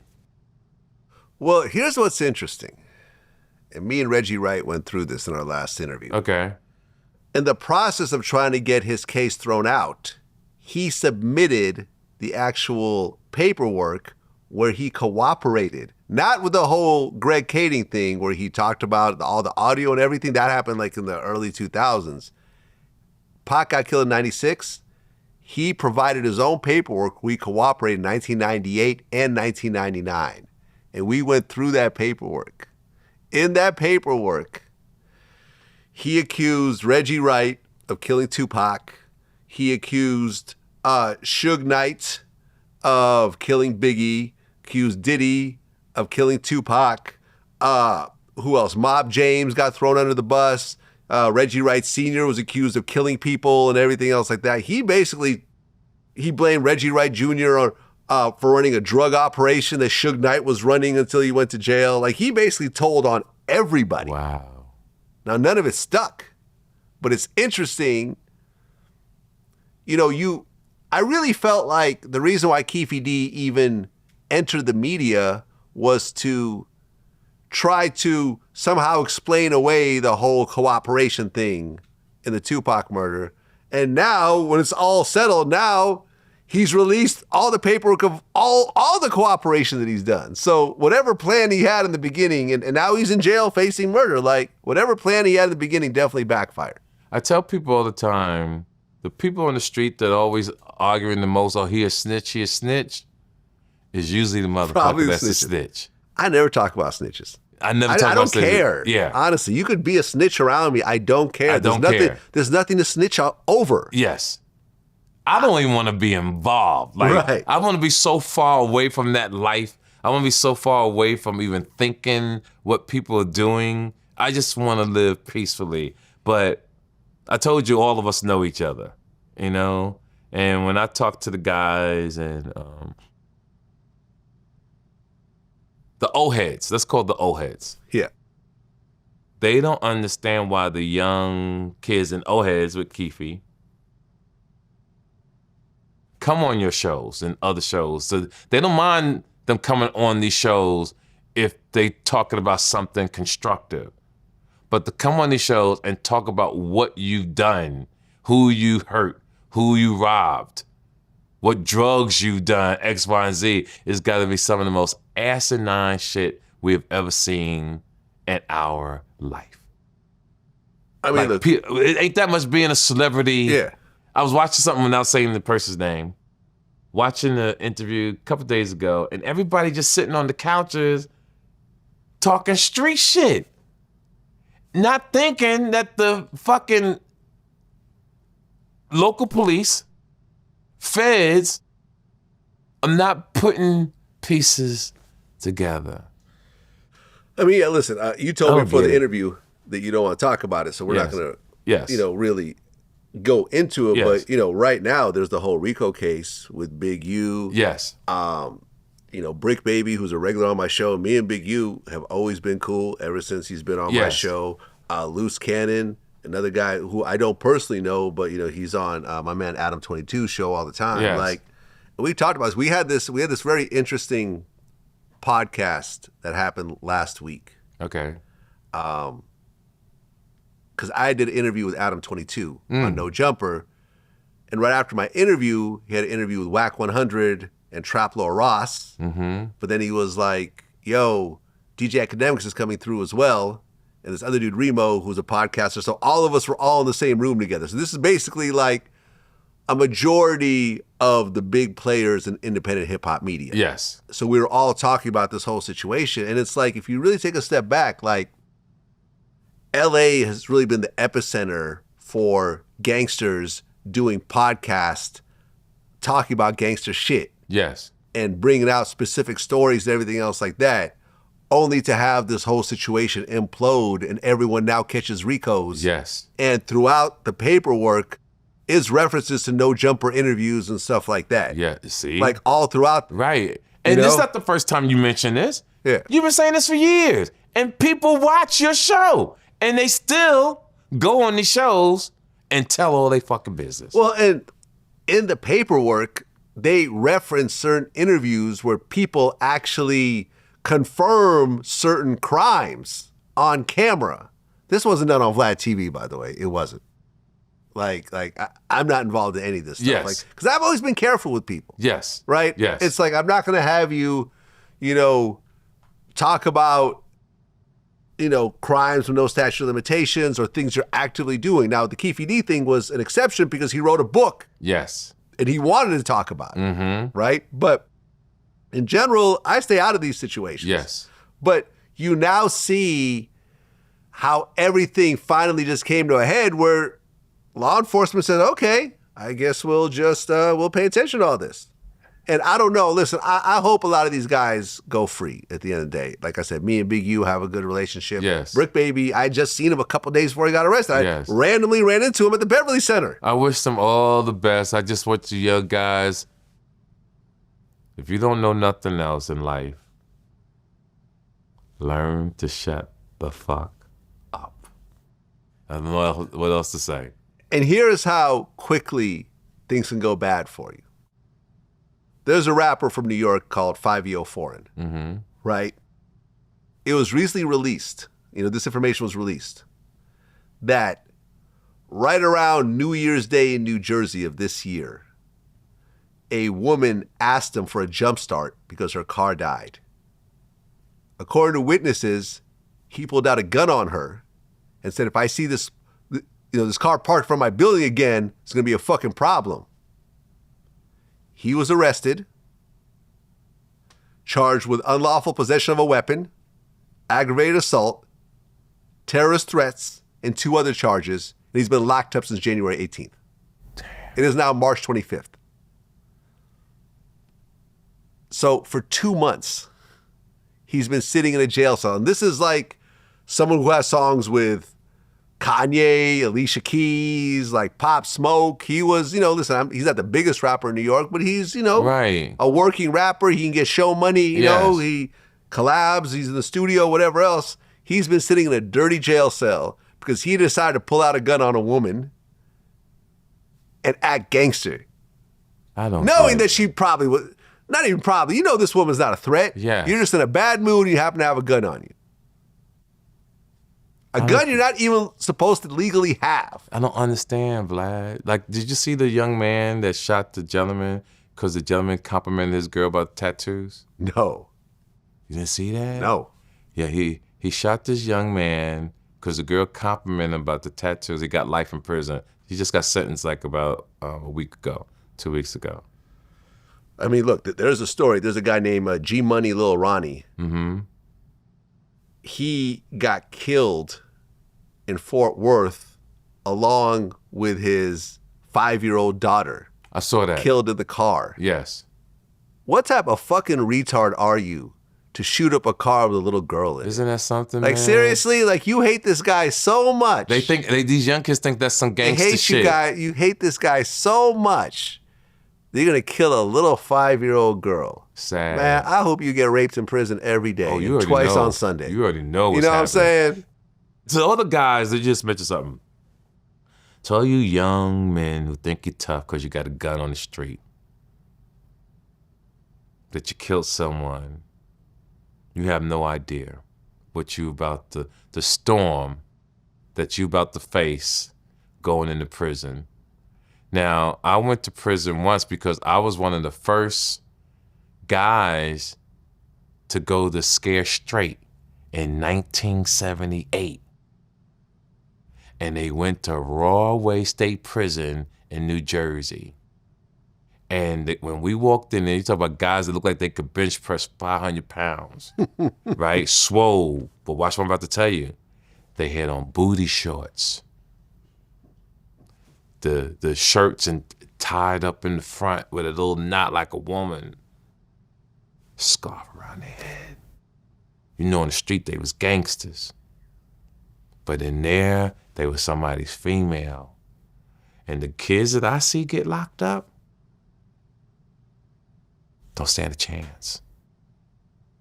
And if you raped a young girl, you shot a boy, you killed the female because she ain't give you your number, and these people in jail find out they find out what you're charged with. They find out. And they come looking for you. You ain't got no gun. Even these don't help. Once you, that's a whole nother world. Did I ever tell you the 1090 Jake story? When I said the worst thing, he did a lot of jail time, right? I said, what's the worst thing you've ever seen in prison? There was one kid that he was on the toilet, he was shitting, and dude came in there with a knife and said, turn around, don't even wipe. Ugh. And this kid, he didn't want to do it, so the guy made him do something else. He started to refuse that, and dude ended up stabbing the shit out of him. So it's like, it's fucked up in there. It's a different world. He said, don't even wipe. Damn.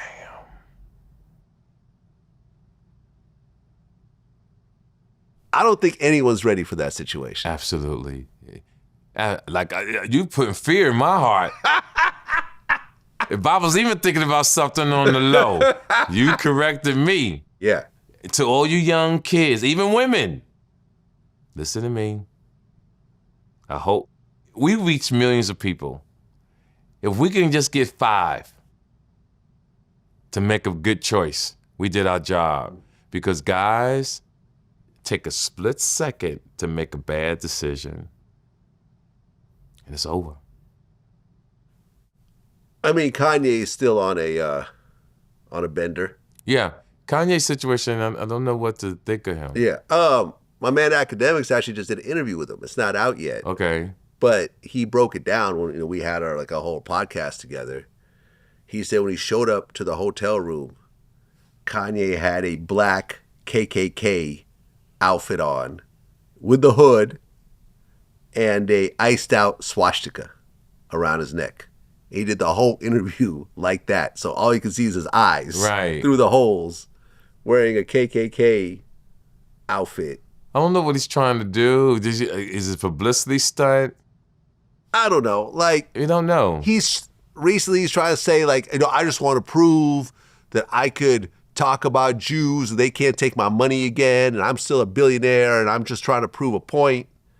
But you're proving it in the most nasty, hurtful type of way. Here's the thing that I tell people on the podcast.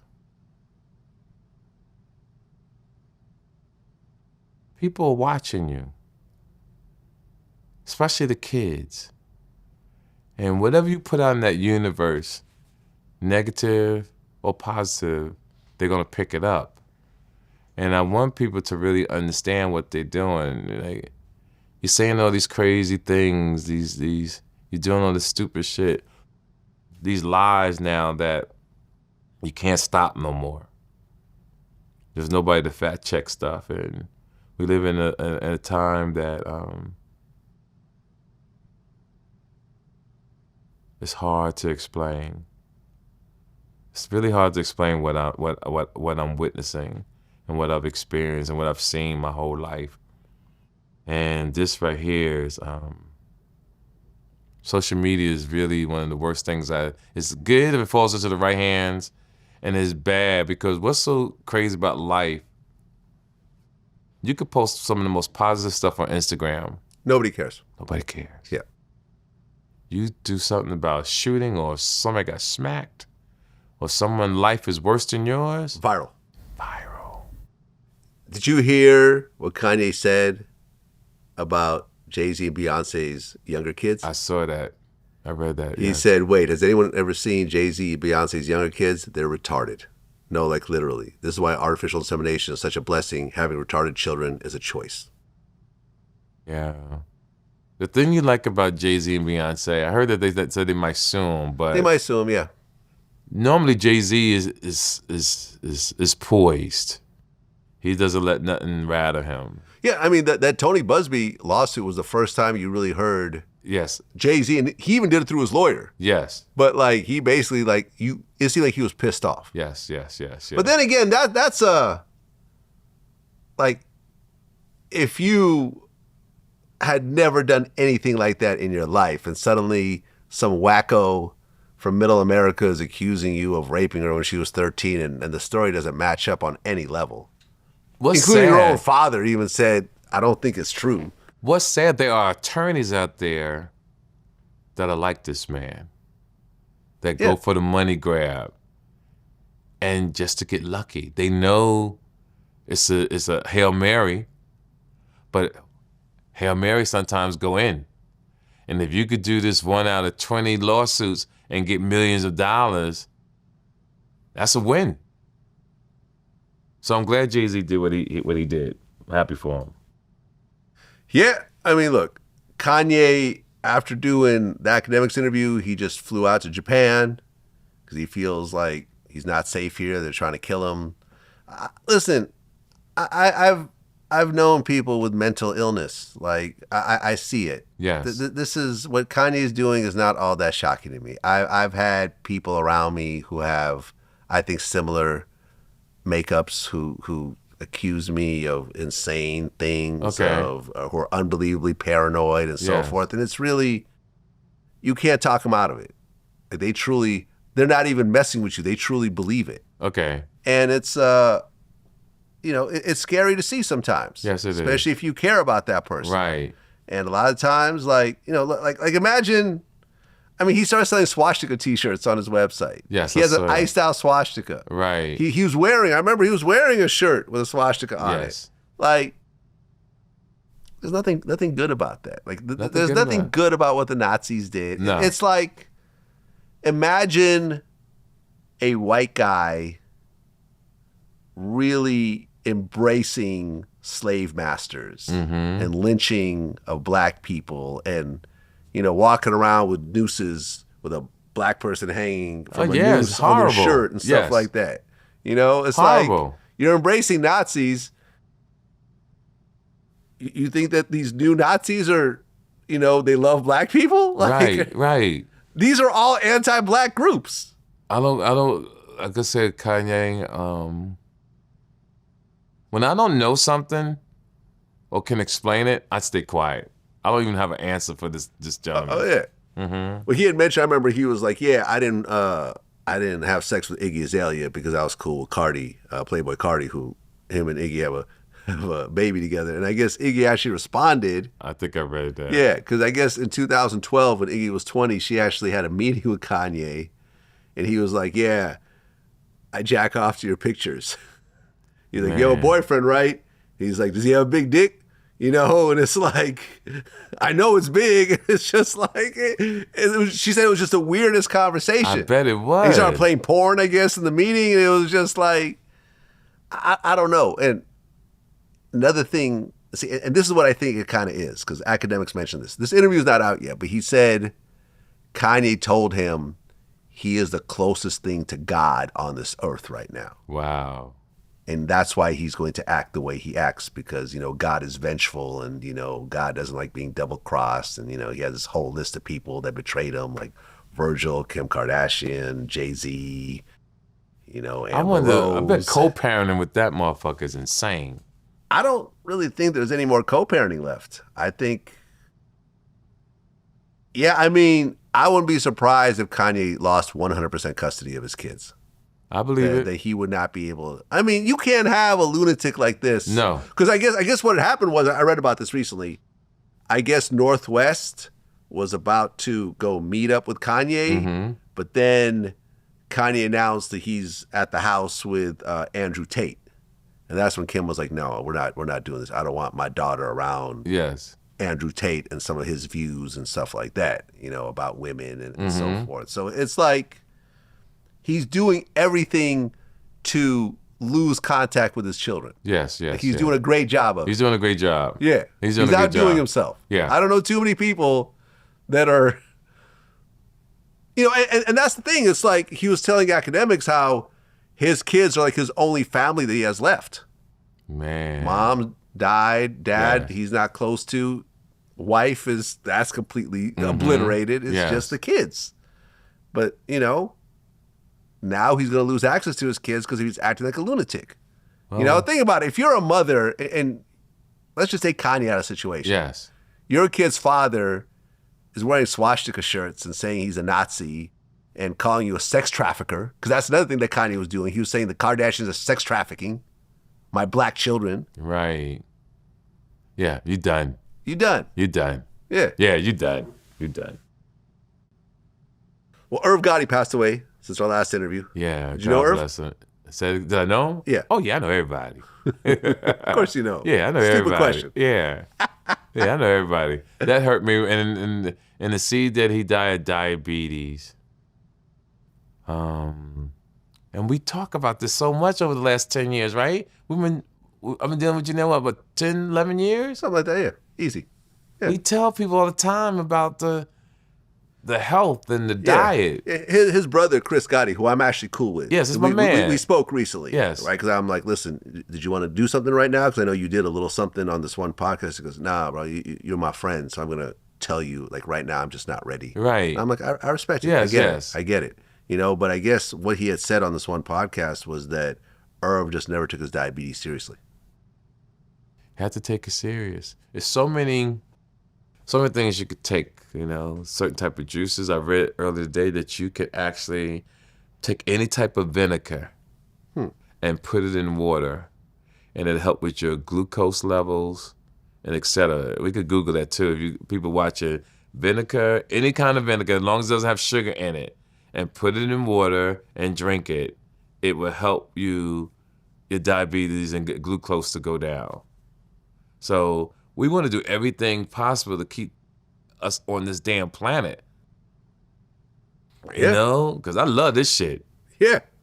I love this. I ain't gonna tell you. It ain't no joke. I love it. Right. I mean, listen, I'm not religious, so I'm not planning on the afterlife. Yes. I'm not planning on heaven. Yeah, I'm not thinking purgatory like that or either. hell or whatever else some human wrote down and said this is what happens after you die. Yes. Nobody's gone and came back. Right. To tell us Yeah. about it. Yeah. Not yet. Yep, not yet anyway. Not yet anyway. You know, that would so- be nice. Yo, T, nigga, we waiting on you. No, none of that. None of that.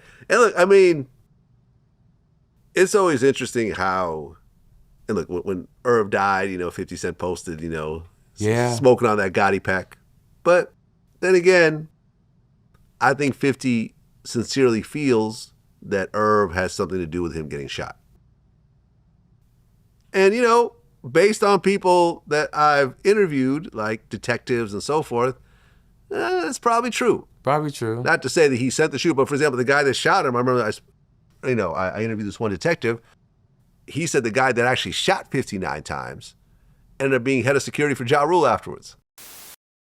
But Robert Lyons, a.k.a. Son, who's the shooter, you said became Ja Rule's bodyguard. Yes. Wow.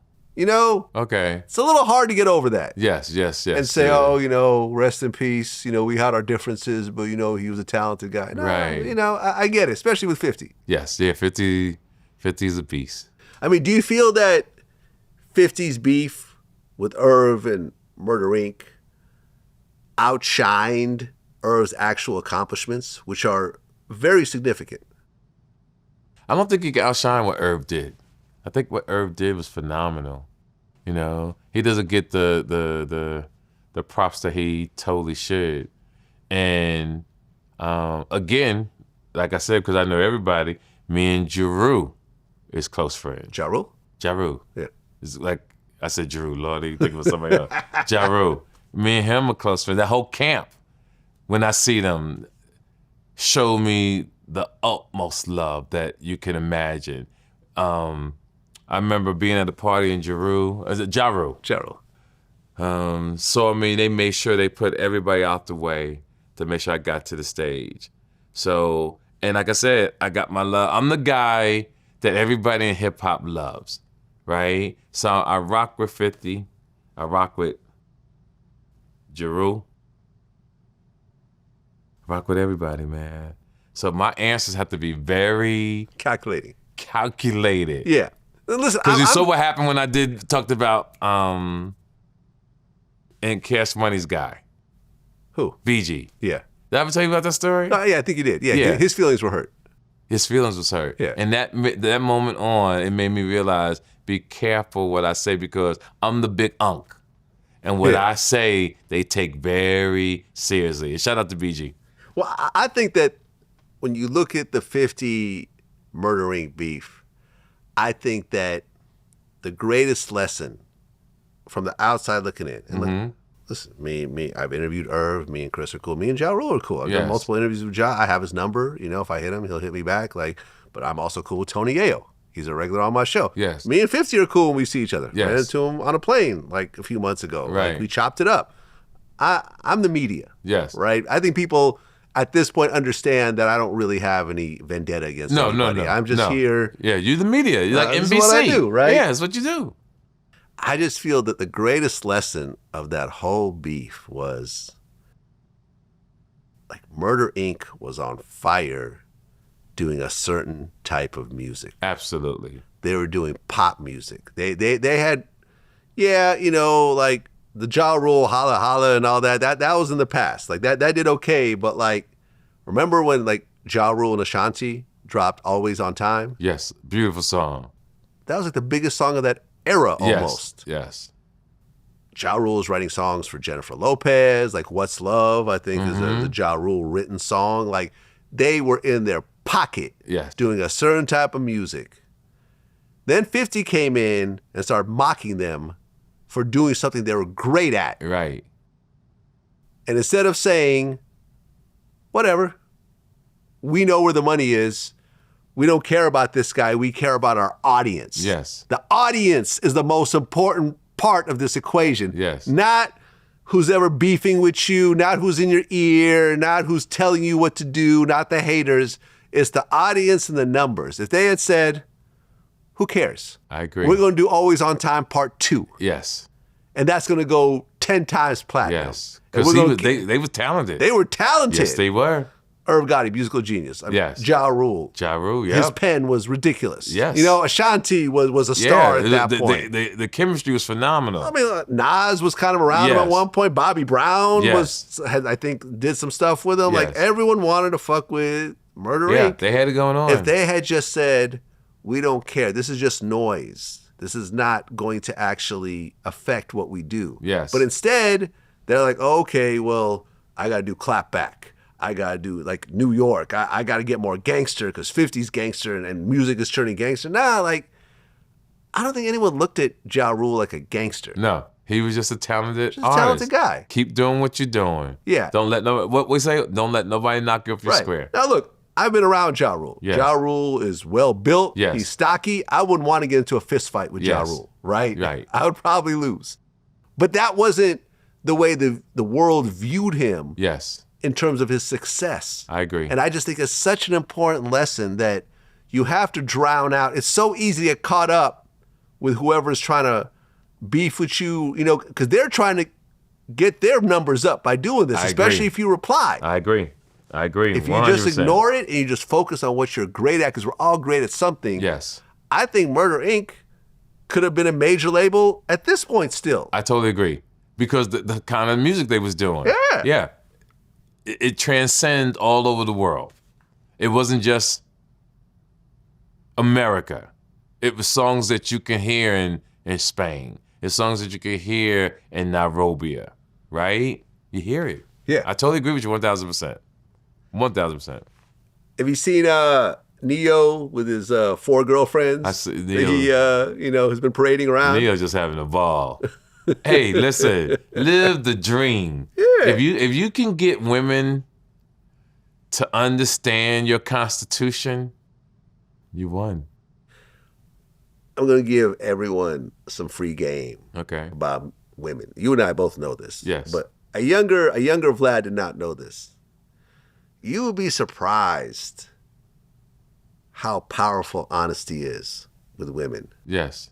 You tell a woman, I'm in a relationship, so you're going to be a side chick. Mm-hmm. You don't have to use those words, of course. You know, you have to be. If your money's right. Right. You have the money right. But I think even if it's not right, the honesty of it. Yes. Let me stop interrupting you. Let me finish.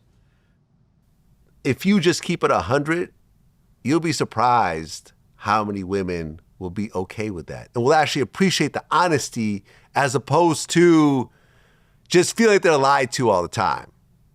And that being a major turnoff. I can see what you're saying. Yeah. It depends on the female. What I've learned in my lifetime is deny, deny, deny. It wasn't me. Huh? It wasn't me. It wasn't me. Yeah. Deny, deny, deny. You know, I tell guys, if you're in a relationship and you live with the woman and you get caught, here's my philosophy. Call her or don't call her, but never go back home. If you see her, baby, I got caught, keep all that shit you got at the house, give it to the nigga. I'm not coming back. Because here's the mentality of most men. They'll get caught and marry the person they cheated on for that person to be miserable for the rest of their life. And what's crazy, the girl know he cheated and she'll still marry him. It's fucking mental illness. Yeah. Yeah, man, listen, marriage is I wouldn't say you it's don't marry someone that cheated on you. Yeah. I don't care how you slice that shit. for y'all to be miserable for the rest of your life? Because once trust is broken, you got to be a phenomenal actor or actress to pretend it never happened. Yeah, I agree. And look, I mean, and also don't let anyone pressure you into something. I totally If you're agree. not ready for that commitment. I agree. I remember I've been pressured into, commitments I didn't want to have. Right. You figured out right away that that's not something you want to do, and you've just wasted everyone's time. You have to stick to it. Yeah. You got to believe that you know you're doing the right thing, because once you cross that line, and whether it's 5, 10, 15 years of wasted time, it hurts. Yeah, I agree. It hurts.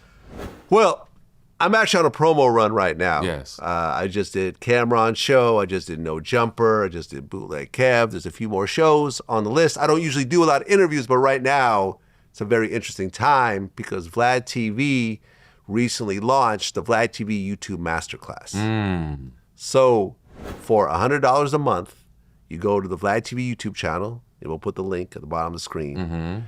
And what I did was I put together multiple lessons about how I built VladTV over the course of 18 years. There's a lesson about what to focus on in the beginning and what we did in 2008 we're still doing in 2025 and how it all breaks down. There's a lesson about equipment where we show you a good quality $100 setup, then we show you the actual VladTV New York $40,000 setup. Yes, I've been there. You've been there. Damn, that place is amazing. With all the multiple lights and the multiple cameras and the software that we use. There's a lesson about how to actually book celebrity guests. Because when you look at all the major podcasts, they all have celebrity guests. Yes. And it breaks down like 10 different ways, and it also breaks down some of the pitfalls. Yes. The time that I paid DMX like $15,000, then he died before he did the interview. Damn. Right. This is, the pitfalls you go through in terms of, dealing with various celebrities and so forth. And there's also a lesson about the actual money.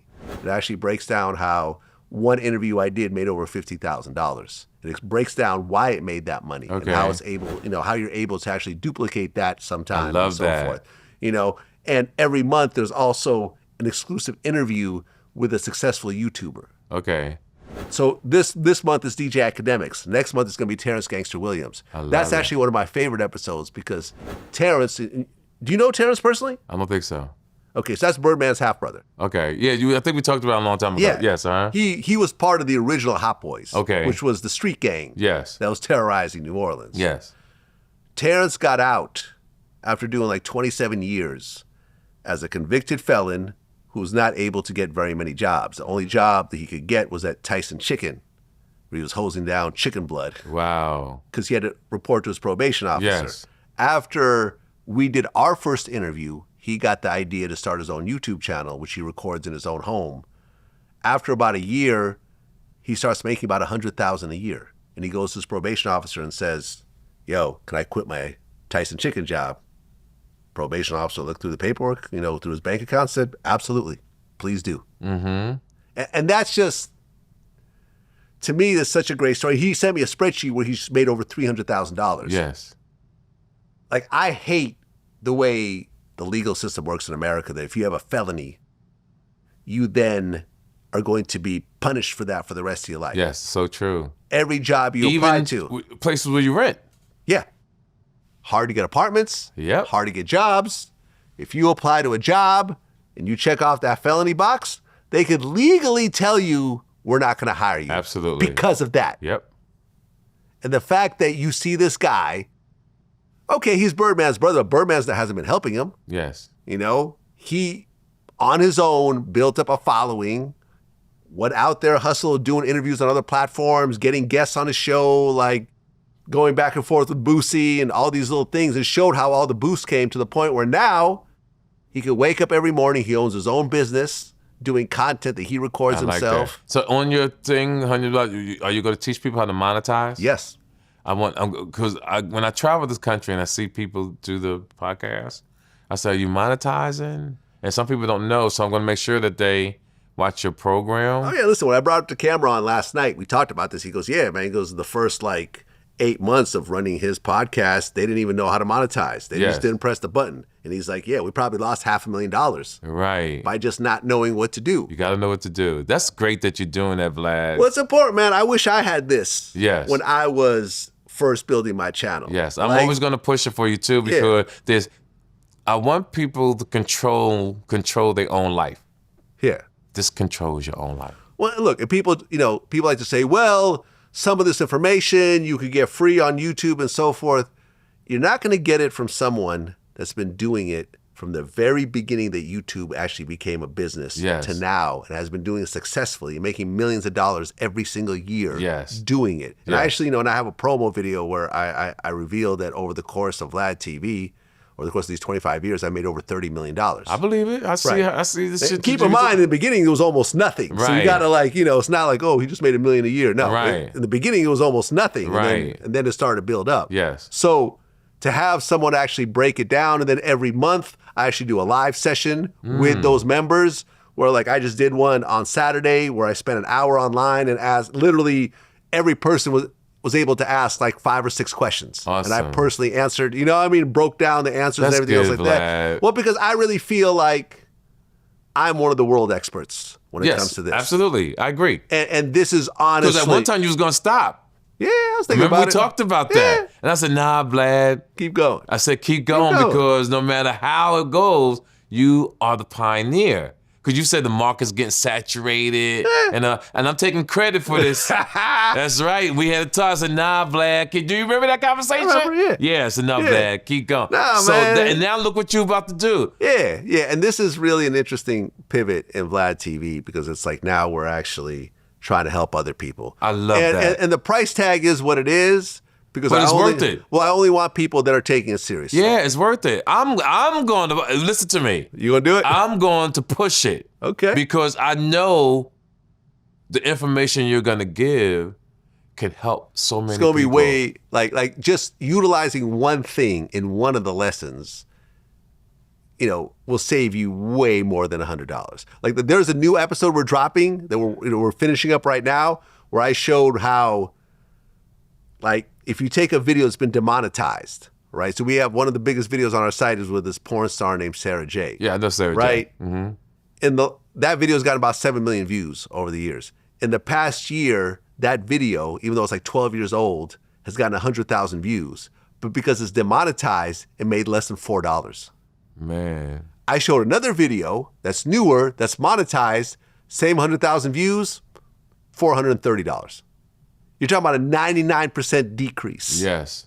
When you don't get your video monetized. And we show ways that YouTube doesn't tell you about.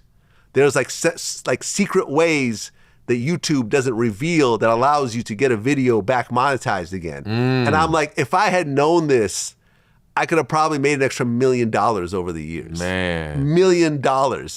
But I just didn't have the knowledge until a few months ago. Yes, it happens. When Trap Lord Ross told me. Yes. Out of the blue. Yes. You see what I'm saying? So my whole thing is to really push this knowledge. And it's actually, man, it's interesting how quickly it's building up, especially after doing some of these shows. Right. Like, I just did Cameron's show last night and suddenly the numbers jumped up. Yes. I love it.